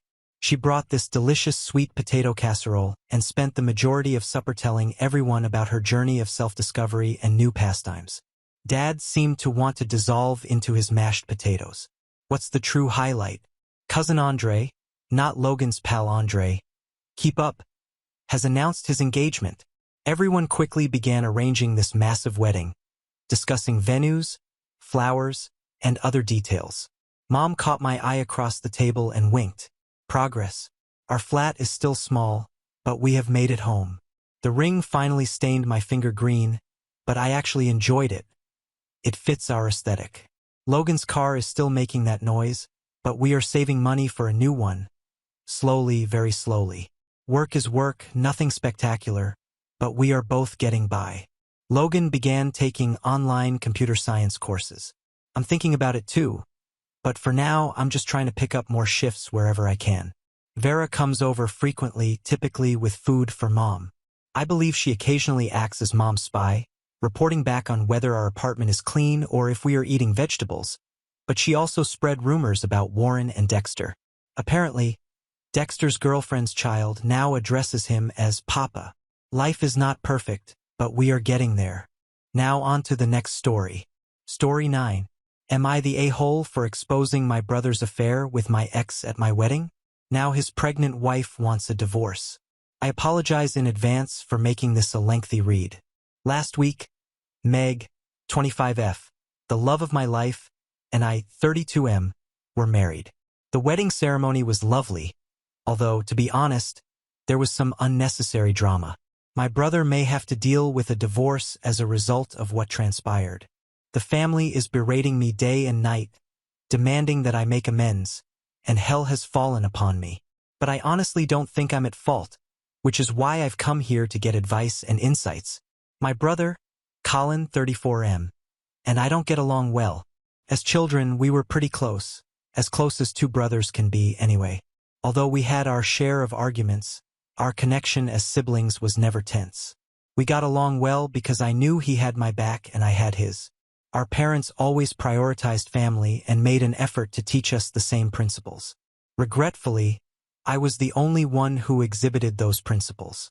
I began dating Shay, now 32F, 6 years ago, when I was 26 years old. Everyone knew that I was very in love with her. She belonged to the same circle of friends that I was then hanging out with, and I fell in love with her right away. She was everything to me. Intelligent, beautiful, tall, witty, and attractive. I totally forgot about her poison since I was so enamored with her. She was toxic. Boy, my life became consumed by drama the moment I began dating her. Although she was a wonderful girl, she wasn't my match. We were completely incompatible. She was completely confrontational, whereas I was not. She was a drama queen, literally living for it. Every other week there was a fresh argument about something that, in my opinion, was unimportant. But I kept ignoring all the warning signs because I was so enamored with her. After 6 months of dating, I discovered she was having an affair with a coworker. I was devastated when I accidentally found out. She denied it until I challenged her, at which point she broke down and spoke clean. Despite my sadness, she apologized profusely. She admitted her error and promised to try her hardest to win back my trust. I foolishly trusted her despite my knowledge that I shouldn't. I gave her another chance. I've never been disproven in my belief that cheaters never change. I've known cheaters my entire life, and none of them were able to change their habits. Because I thought, or rather hoped, that this time would be different, I gave her a chance despite knowing all of that. I was mistaken. It was all okay for the first couple of weeks. I felt that perhaps we could get past the tragedy and start a new life together, so I began to trust her once more. However, after 3 or 4 months, I began to have a persistent sense that something was off. She was behaving suspiciously and shadily. I justified her actions because I lacked evidence and didn't want to think she was cheating once more. However, the sensation persisted. At last, I asked her if she had anything to tell me or if something was happening. She got defensive and accused me of having unfounded suspicions about her. She claimed that in order to save her time in trying to regain my trust, I should have informed her if I decided never to trust her again.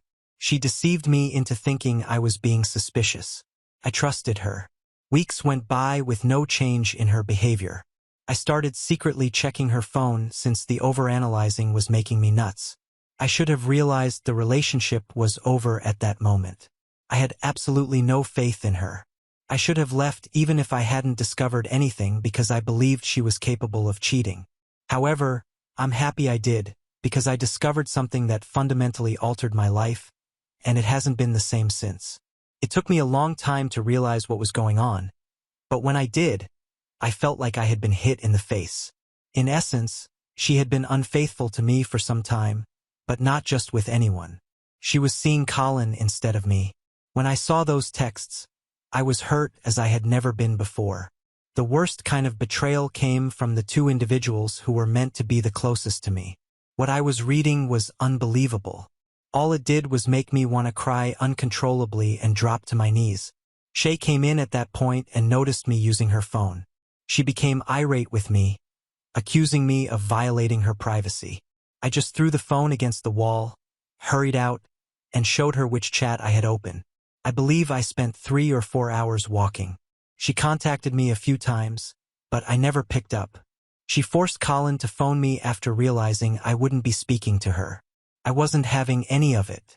When he called once and texted me a few times with phrases like, "I want to explain," and "It's not what you think," I wasn't going to reject my own eyes, and what I had witnessed was sufficient evidence. When I got home, I texted Shay to tell her to come get her belongings from my house the next day.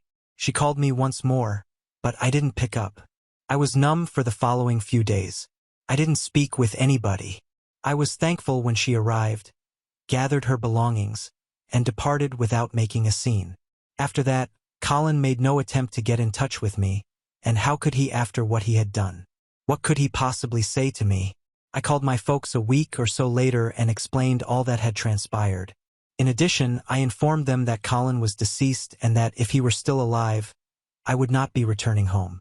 Although they were upset with the circumstance, they initially stood by me. I like that they even went up to Colin. According to what I understand, Colin became defensive and said that he and Shay were in love, but my parents didn't agree. I was appreciative of their help during those initial months. I stopped talking to Colin altogether and began going to therapy. I came to understand how toxic Shay was to me during treatment. At that point, I started to think that this whole situation was perhaps a blessing in disguise. Although it was extremely painful, it prevented a terrible future for me. I eventually moved on from that episode, but I never spoke to Colin again and never forgave him. I met Meg a few months later, and the rest is history. When we first started dating, our relationship was calm and pleasant, very different from the turbulent one I experienced with Shay. It wasn't until we decided to get married a few years later that I told my family about Meg. She was fully aware of my predicament with Colin and my reluctance to introduce her to my family. My folks were overjoyed when I eventually presented her to them and announced our engagement. They expressed their happiness and complimented me. They did, however, add that this was a chance to patch things up with Colin. I felt hurt and astonished, given that I had moved on and Colin and Shay were no longer together. My mother proposed that we move on as brothers and leave the past behind us. I informed her that I would never forgive Colin for betraying me, but I made an effort to remain courteous. It was about my brother's ability to do something so terrible to me, not about Shay. Mom became irate and said that Colin and I had to be together because we were brothers. I informed her that Colin had shattered the connection of allegiance, which should be reciprocal. Whether or not to forgive him was up to me. When things became heated, Dad stepped in and told Mom to stop talking. Despite her reluctance, she was obviously upset. Mom even attempted to get Meg involved in the awkward dinner in the hopes that she would persuade me to make amends. Meg, however, merely stated that she believed I would make the best choice for me and that I would, if at all, forgive Colin when the time was right. By now, Mom was virtually enraged. She had this idealistic vision of our family as it was and will always be, and I'm not sure why or how she believed that I would simply forget this and move on. She refused to acknowledge that the farce was over and that the family would never return to its previous state. Mom agreed when Dad told her that the subject would not be discussed again. After a period of tension, things between us gradually improved. I had nothing to complain about because she made an effort to be extremely careful of limits and didn't bring up Colin again. I had no idea that my parents were plotting an intervention and were prepared to spoil my wedding. Both Mom and Meg's mother participated in the wedding preparations. She was aware of the dress code, the number of guests, and all the preparations ahead of time. However, my dad didn't participate much in the process. During the preparation phase, Mom didn't do anything unusual. There was not a single mention of Colin. She even said that she was sorry for pushing me so hard that day. She said that she had believed there could be a chance for reconciliation, but that she was mistaken because Colin had harmed me in the worst way imaginable. Therefore, I had no cause to suspect her or question her motives. However, I was mistaken. My best man, Rick, 32M, a school acquaintance, rushed to me on the day of the wedding and said I had an urgent problem that needed to be resolved.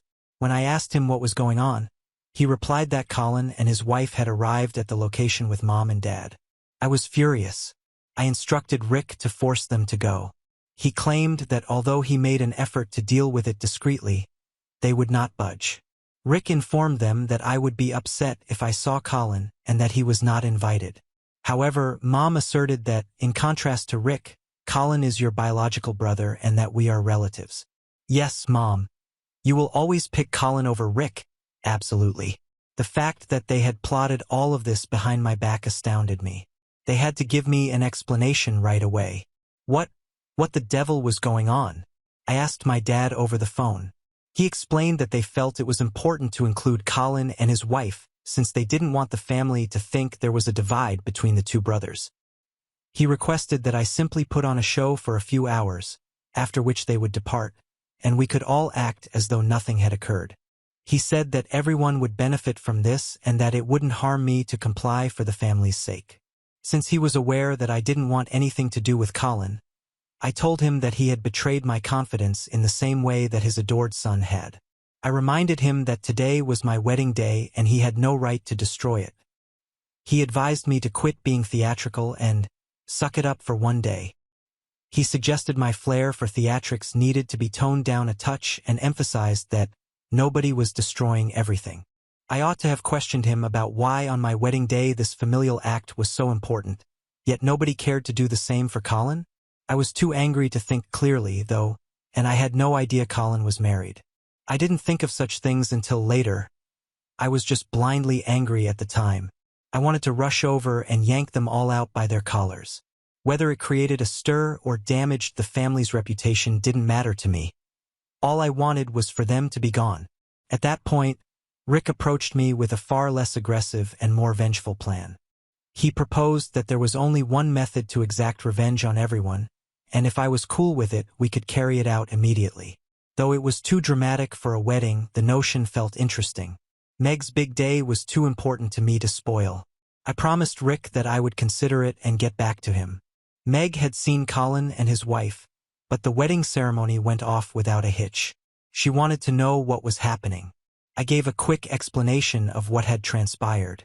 I drew her aside after the ceremony to ask if she was comfortable with my carrying out Rick's plan. After some hesitation, she finally stated that there was no better time or location than right now. If it was what I needed to do to put my family in their proper place, she was totally behind me. I love my wife, God.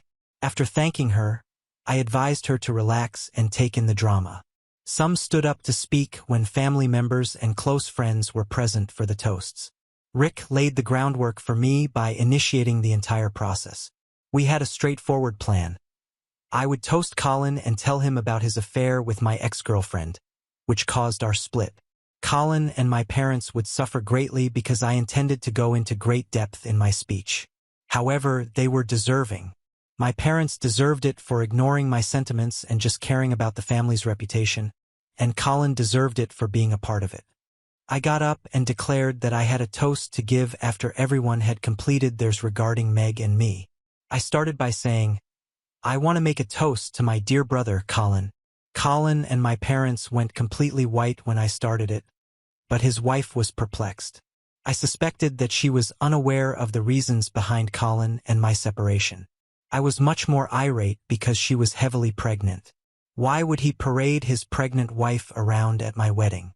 I got the impression that his only goal was to steal the thunder. In any case, I went on with my toast. I mentioned that Colin and I had been brothers for a very long time and that I still wanted to appreciate him, despite the fact that he had stabbed me in the back in a manner worse than an enemy. Why? Because I ended up with Meg because of his betrayal. I continued by explaining how, at the age of 26, I fell in love with a girl who wasn't the proper fit for me. However, I was too young and naive to see all of her shortcomings. I didn't decide to break up with her until she did the worst thing. I then informed everyone that my ex-girlfriend had cheated on me with my brother, dropping the bombshell. The final blow that caused us to split up, my healing process, and ultimately my meeting with my wife, Meg, was that betrayal. I also didn't spare my folks. I claimed to have harbored resentment for Colin for a very long period, to the extent that we had not spoken for 5 years. However, I was happy that my parents had decided to bring him and his wife in covertly, so that I could at last thank Colin for bringing the right people into my life. Although I'm aware that my parents were embarrassed, I wanted that very much. They had crossed all of my boundaries, and I wasn't going to give them away so lightly. It sounded as though my mother might burst into tears at the sound of the crowd's gasps. I had shouted it all for everyone to hear, and there was no way to diffuse the situation. Colin's wife, whose name I don't even know, was staring at him in shock. Colin was unable to look people in the eye. He was completely embarrassed by it, and neither Rick, Meg, nor I did anything to lighten the mood. My parents were sitting there looking at the floor. Even though Mom was trying her hardest not to cry, her faint sniffles could be heard in the quiet room as Dad fidgeted with his fingers. I thought I could hear my heartbeat in the eerie silence because of how tense the mood was. I simply sat down and began eating after finishing my toast. Colin and my family were the center of attention, but no one spoke. At last, his wife stood up, apologized on his behalf, and expressed gratitude to us for letting them join in the festivities. Then she bolted away. I couldn't help but feel awful for making her go through this humiliation when she hadn't done anything wrong. It's unfortunate that she was caught in the crossfire, but I had to hold Colin and my parents responsible. The real fun only started after my parents and my beloved brother left. Since then, though, I've received a ton of texts from my parents, particularly my mother, telling me that I had no right to publicly discuss the family's private issues. She said that, in front of everyone, I had torn their dignity to shreds. I wanted to enjoy at least a portion of my wedding, so I didn't reply. However, Mom went one step farther and began texting Meg. I am aware that it is affecting her. Meg keeps sending messages from new numbers or making new Instagram profiles, even after I warned her to block Mom. Meg is suffering greatly as a result of all this negativity, and I feel bad for bringing her into this situation. She is not deserving of it. She saved my life, and now I've brought her down with me. It is incorrect. Mom claims that I was the one who caused the scene at the wedding, even though I've urged her to stop bringing Meg into the drama. Meg and I will now have to deal with the consequences of my actions, she says. I am aware that arguing with my mother is futile. Nothing I say will convince her to see reason, since she is obstinate.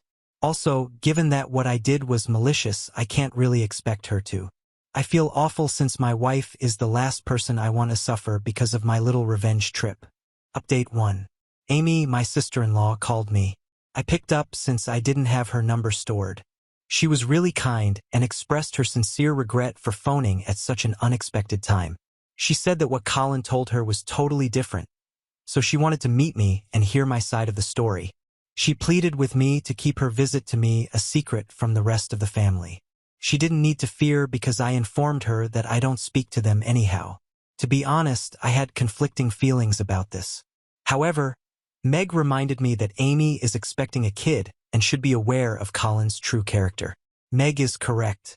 Despite the fact that this will probably lead to further issues, Amy needs to understand that she is not at blame. Since she has never mistreated me, I cannot contribute to her life being ruined. I thus consented to meet her. However, I'm somewhat anxious. I don't think things will work out well for Colin because this issue has gotten far worse than I had expected. Am I sorry for Colin? Not at all. That piece of trash deserves all the awful things that happened to him. I simply don't want to be caught up in family drama once more, especially if Meg is involved. Even though I know it won't go well, I still hope it does. I know that this drama won't end with me meeting Amy today because I witnessed her response to the entire outburst during the wedding. Update 2. I believe the meeting went well. I was quite sorry for her. She arrived by herself, and since she is pregnant, the baby could arrive at any moment. She appeared to have been crying. Fortunately, Meg was present as well, and she somewhat diffused the situation. Amy replied she wanted to hear the entire story again when I asked if she had any questions. I explained everything to her, including how I confronted Colin and how I learned about it. I also described how, due to family, Mom had been nagging me to get Colin and I back to normal. I inquired about the tale Colin had shared with Amy. According to her, Shay fell in love with Colin despite his claims that we were just friends. He claims that I ended our friendship because I couldn't admit that I had always harbored feelings for Shay. Colin claimed that he and Shay didn't start dating until a year after I stopped communicating with her, and even then, their time together was short. That was a total falsehood. I told Amy I never cared to inquire or find out how long they dated, so I was unaware of it. I then inquired as to whether Colin's account of events had been supported by my parents. Amy declined. Colin informed her that my parents didn't like talking about me because I had cut everyone off and that it was a very sensitive subject for the family. She said that when she first met my parents, they hardly ever addressed me. I inquired if she had received an invitation to the wedding from my parents. She claimed that Mom was primarily pressuring them to go since they hadn't received an invitation, and Amy was aware of the animosity between Colin and me. She didn't want to attend, but Mom basically used blackmail to get them to go. Colin didn't want to go either, Amy clarified. But Mom insisted that we let bygones be bygones and be a family again for the sake of the kid. She didn't try to check with me because she assumed that I might have told Mom that I wanted Colin there. Furthermore, she never thought that reality would be so different and completely upend her life. Although I felt terrible for her, I was at a loss for what to do. I advised her to contact me if I could be of any assistance because my brother is a terrible person who not only betrays his brother but also lies to his wife. I don't want her to suffer. She was really furious about the whole situation, which suggests that she plans to proceed with a divorce. All I can hope is that she has a successful outcome. It's challenging to be a single mother. Update 3. Amy has submitted a divorce petition. My father called to let me know. He isn't holding me responsible for everything that occurred, in contrast to Colin and my mother. He simply told me to keep my distance from Colin because he's going through a difficult moment and might try to get in touch with me. I informed him that until they chose to invite Colin to my wedding, I had been avoiding them. He didn't answer that. My mom and Colin are apparently attempting to contact me, but I'm secure from their assault because they've been blocked everywhere. Although I am unaware of all the specifics of the divorce, I am aware that Colin is not handling it well because he really loves Amy. I can't help but feel a little smug about karma finally getting back at him. However, I feel sorry for Amy and Meg, and we want to provide Amy with assistance when the baby is born. What about Colin? I have no regrets or feelings of guilt. He is deserving. He purposefully broke me once, and now he's broken himself. When you violate someone's trust and let them down, that's just the way it goes. Now on to the next story. Story 10. Caught my wife cheating with my best friend after she falsely accused me for years. The pictures I took while they slept made her beg for mercy. I, 28M, recently divorced my ex-wife, 25F, after 2 years of marriage. The first time I met my wife was in college. I was ahead of her in class, and shortly after, we became friends. I graduated, but my wife and I kept in touch. Fortunately, things went smoothly for me, and I was able to get a good-paying job months after I graduated from college. By this time, my wife and I had gotten closer, and occasionally I would support her financially so she could take care of things she needed to. Even though we were not dating, we got intimate, and it was more of a friends with benefits relationship. But as time passed, I fell in love with her, and we were officially dating in no time. While we dated, our relationship had a lot of ups and downs, and I should have considered this a red flag. But because I was deeply in love with her, I thought my influence would rub off on her, and she would change with time. I wasn't the kind of boyfriend who always fought or argued, but my wife was. She argued about everything, including the ones that should not have led to an argument. She was more of a defensive person and was never wrong, even though she was always at fault. Eventually, we dated for 2 years after breaking up a couple of times, and later on, we married. Aside from her defensive nature and inability to control her anger, my wife was a good person. She took care of me, satisfied my needs, and took care of our home too. She was also good with money management, which was the one skill I didn't have. In the first year of our marriage, something happened that almost scattered our marriage. So, there was this female colleague of mine that I was close to. We used to have lunch together, and most times I would drop her at her home after work. But my wife never liked this idea. She knew my colleague well, and no matter how I tried to explain to her that there was nothing between my colleague and me, she wouldn't listen. One day after work, I offered to drop a few of my colleagues at the bus station like I usually did, and this female friend of mine opted to sit in front with me. Suddenly, out of nowhere, my wife jumped out from where she was hiding and assaulted my female colleague. She created a terrible scene at my workplace, and I was almost fired because of her actions. My wife badly injured my female colleague, and she even had her hair pulled out. Ultimately, I had to pay all the hospital bills and beg my colleague not to press charges. That was one of the most embarrassing moments of my life, and even after I went home to confront my wife, she showed no remorse. She claimed she knew I was cheating on her and called me all kinds of names. I didn't understand where all that was coming from because I had never cheated on her, not even when we were dating.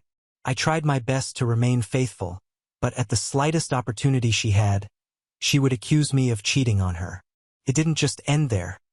She invaded my privacy all the time. I would often wake up to see her going through my phone, and if I yelled at her, she would hand me her phone and say I could go through it too. For 2 years, I tolerated all that, thinking that my wife acted that way because she was insecure and didn't want another woman to snatch me from her because she loved me so much.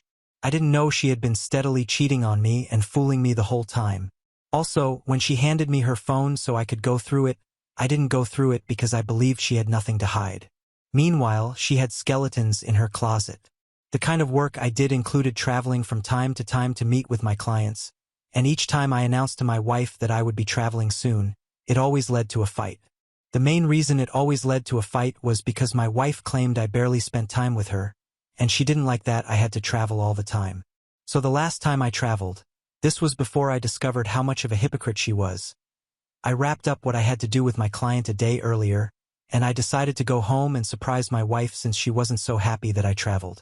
When I got home, the house was quiet, but I noticed a pair of sneakers in my living room that wasn't mine. And as I walked down the corridor, I saw a shirt just outside our bedroom door. Our bedroom was slightly shut, and as I opened to see what was going on, I saw my wife and my closest college friend in bed together.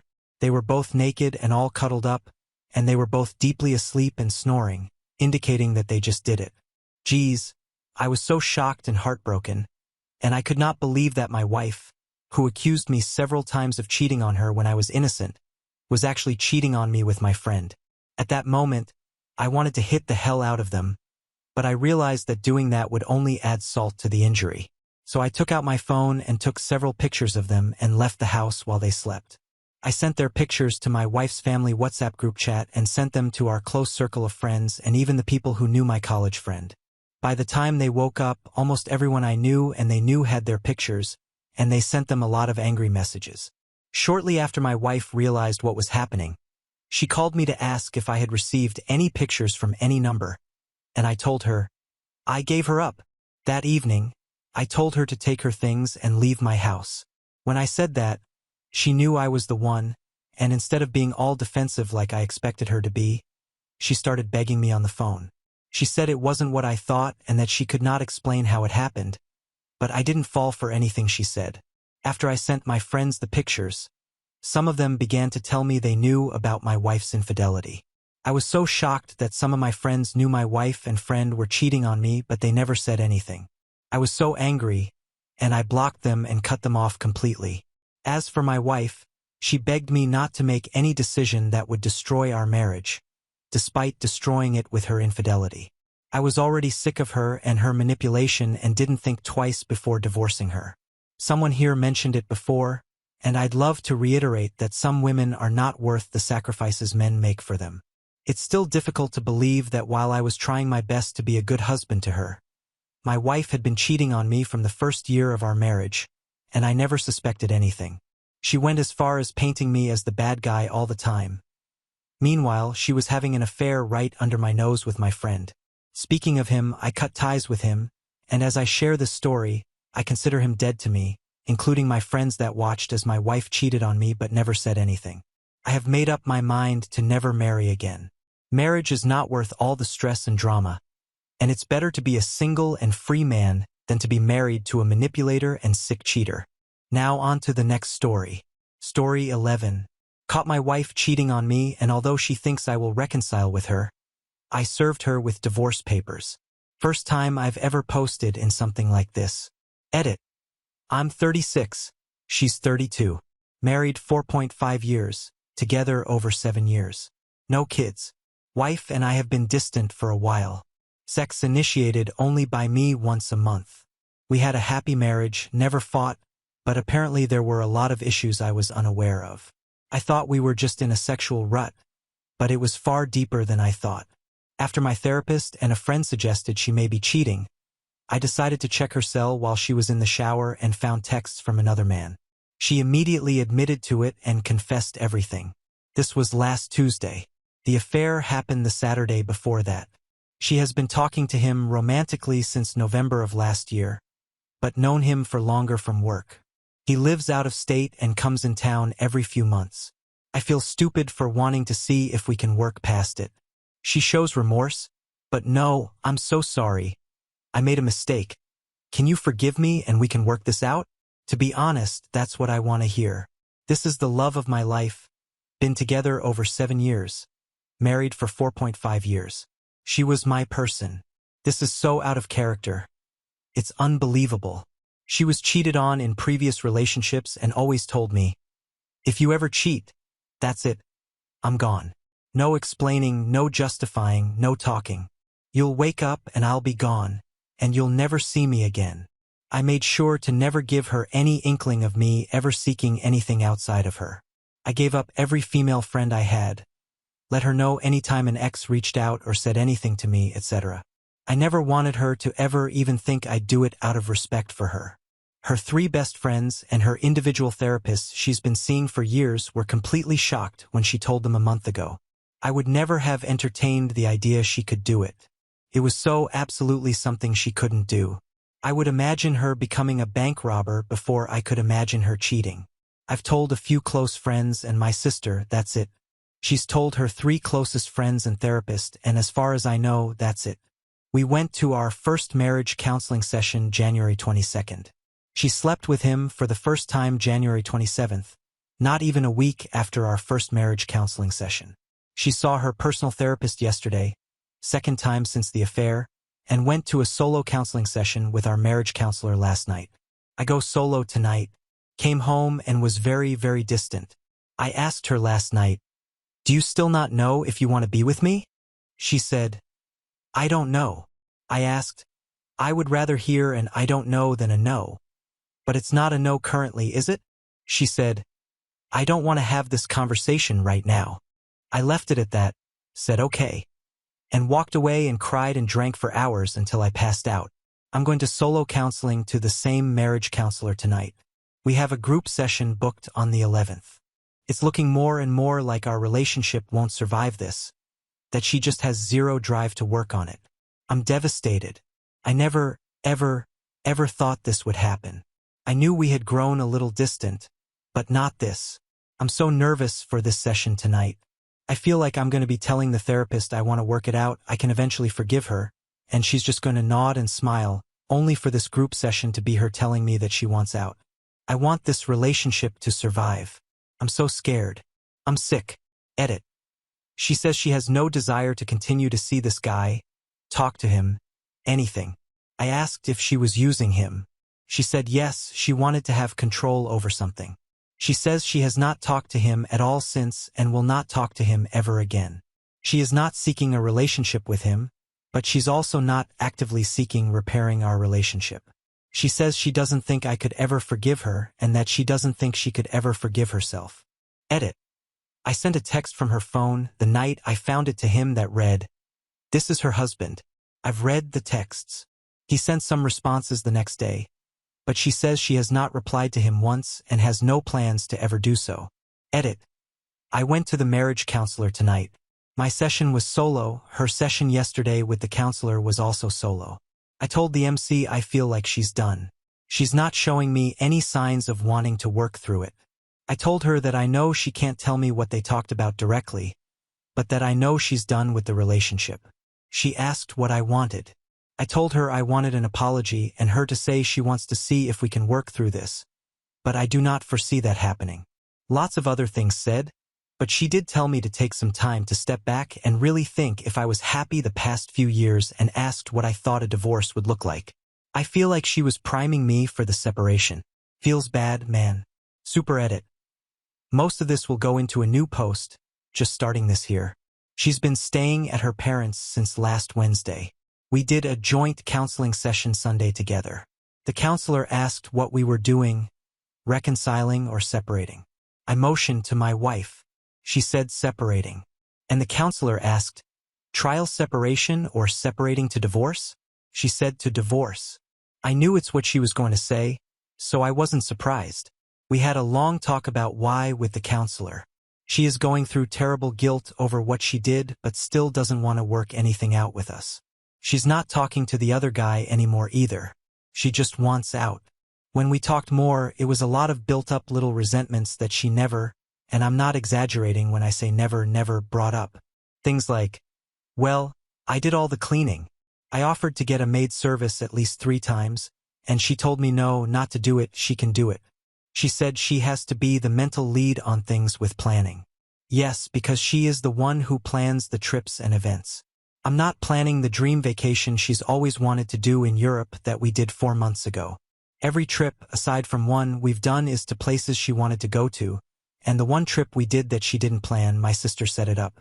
The counselor then said, "Well, what about the wedding? She didn't want to have a wedding, she just wanted to elope, and you made her have a wedding, and she did most of the planning, and you weren't very present in planning. Okay, you got me there. I wanted the wedding, and so did her parents and my parents. She said she never felt like she could talk to me about these things. I asked why. She said she didn't know. I asked if I ever did anything to make her think that. Did I ever yell at her? Cuss her? Call her names? Bang my fist on the table at her? Anything to show her that she couldn't talk to me? She said no. Then said that has seen me get mad and frustrated and yell and cuss. I asked if any of that was ever directed towards her. She said no. And I said, exactly. Because I can separate a situation I am angry at or frustrated with from my wife. And the counselor said, well, how is she supposed to know that? I told her, because it never happened. When I confronted her about the affair, even then, I didn't scream at her, cuss her, punch the drywall or anything. Yes, I spoke loudly in lots of, how could you? But overall, probably one of the more calm affair confrontations you could imagine. Then I looked at the counselor and said, that's her proof that she could talk to me. So I said, I feel like she never even tried. Every serious conversation we had, I had to bring it up and initiate the conversation. She never did. I told her I would rather have had 10,000 difficult conversations than the one we're having now. But instead, she held everything inside, and when she finally let it out and told me she was having some feelings, we scheduled counseling 3 days later, and she was with someone else less than a week after that. I tell her that if she doesn't want to be together due to the guilt she has for what she did, and that she doesn't think I'll ever be able to forgive her, that's one thing, and that's something we can work on. Then I said, if she wants to separate because you no longer love me, you don't see a future with me, and you genuinely want a divorce, that's another thing. She said she doesn't want to be with me. I asked her, okay, so if I were to wave a magic wand and have divorce papers ready for you to sign tomorrow, you'd sign them? I asked her this because I was actually going to pick up the divorce papers the next morning and get her to sign if the counseling session went the way I was expecting. She said, what? That's so soon. I don't know. So I asked, if she wants a divorce, what's the difference in signing tomorrow, 2 weeks, or 2 months? She just said she doesn't know. The session ends, and we go back to our home to continue to talk and let her get more clothes to take to her parents. I ask her what she wants. She said she wants to be alone. I said, okay, alone and divorced or alone for a while, and do a trial separation and file for divorce later if we can't reconcile after we take some time apart? She says she doesn't know. So I tell her that that strings me along, that it's unfair, that she's the one who ruined everything by never talking to me, holding resentment she never told me about and having an affair. And now she's the one with all the power. She says she doesn't have any power and doesn't want the power, and I told her, I know she doesn't want it, but she has it. I just have to sit here and go along with whatever she wants. I tell her that I'll have the divorce papers tomorrow if she will sign them. She says, I can't have them made that quick. I said, yes, I can because I started last week. She says she has to read it first. I told her, of course, but it will be what we talked about when I first caught her cheating and said I would divorce her. I keep mine. She keeps hers, both accounts and debts. I presented her with the papers. She read through them, then said she needs to get them looked at. It's exactly what we agreed to, so I asked why she needs them looked at. I tell her if she just signs now, we're done, no more. We don't have to go back and forth, and she doesn't have to pay a lawyer. She admitted to having a lawyer she wants to look it over, but that the lawyer isn't on retainer. Still waiting on her lawyer to look it all over. Deep down, I know that separating is for the best. The infidelity, the wavering on her wanting kids or not, her emotional immaturity, her lack of communication, the complete betrayal, and being treated like I'm not even a person anymore. But if she came back today and said she's sorry and wants to fix it, my dumbass would probably say okay. We have reached the end. If you enjoyed this video, please be sure to like and subscribe to the channel for more videos like this, and give us your thoughts about the stories in the comments section. Thank you and see you in the next video.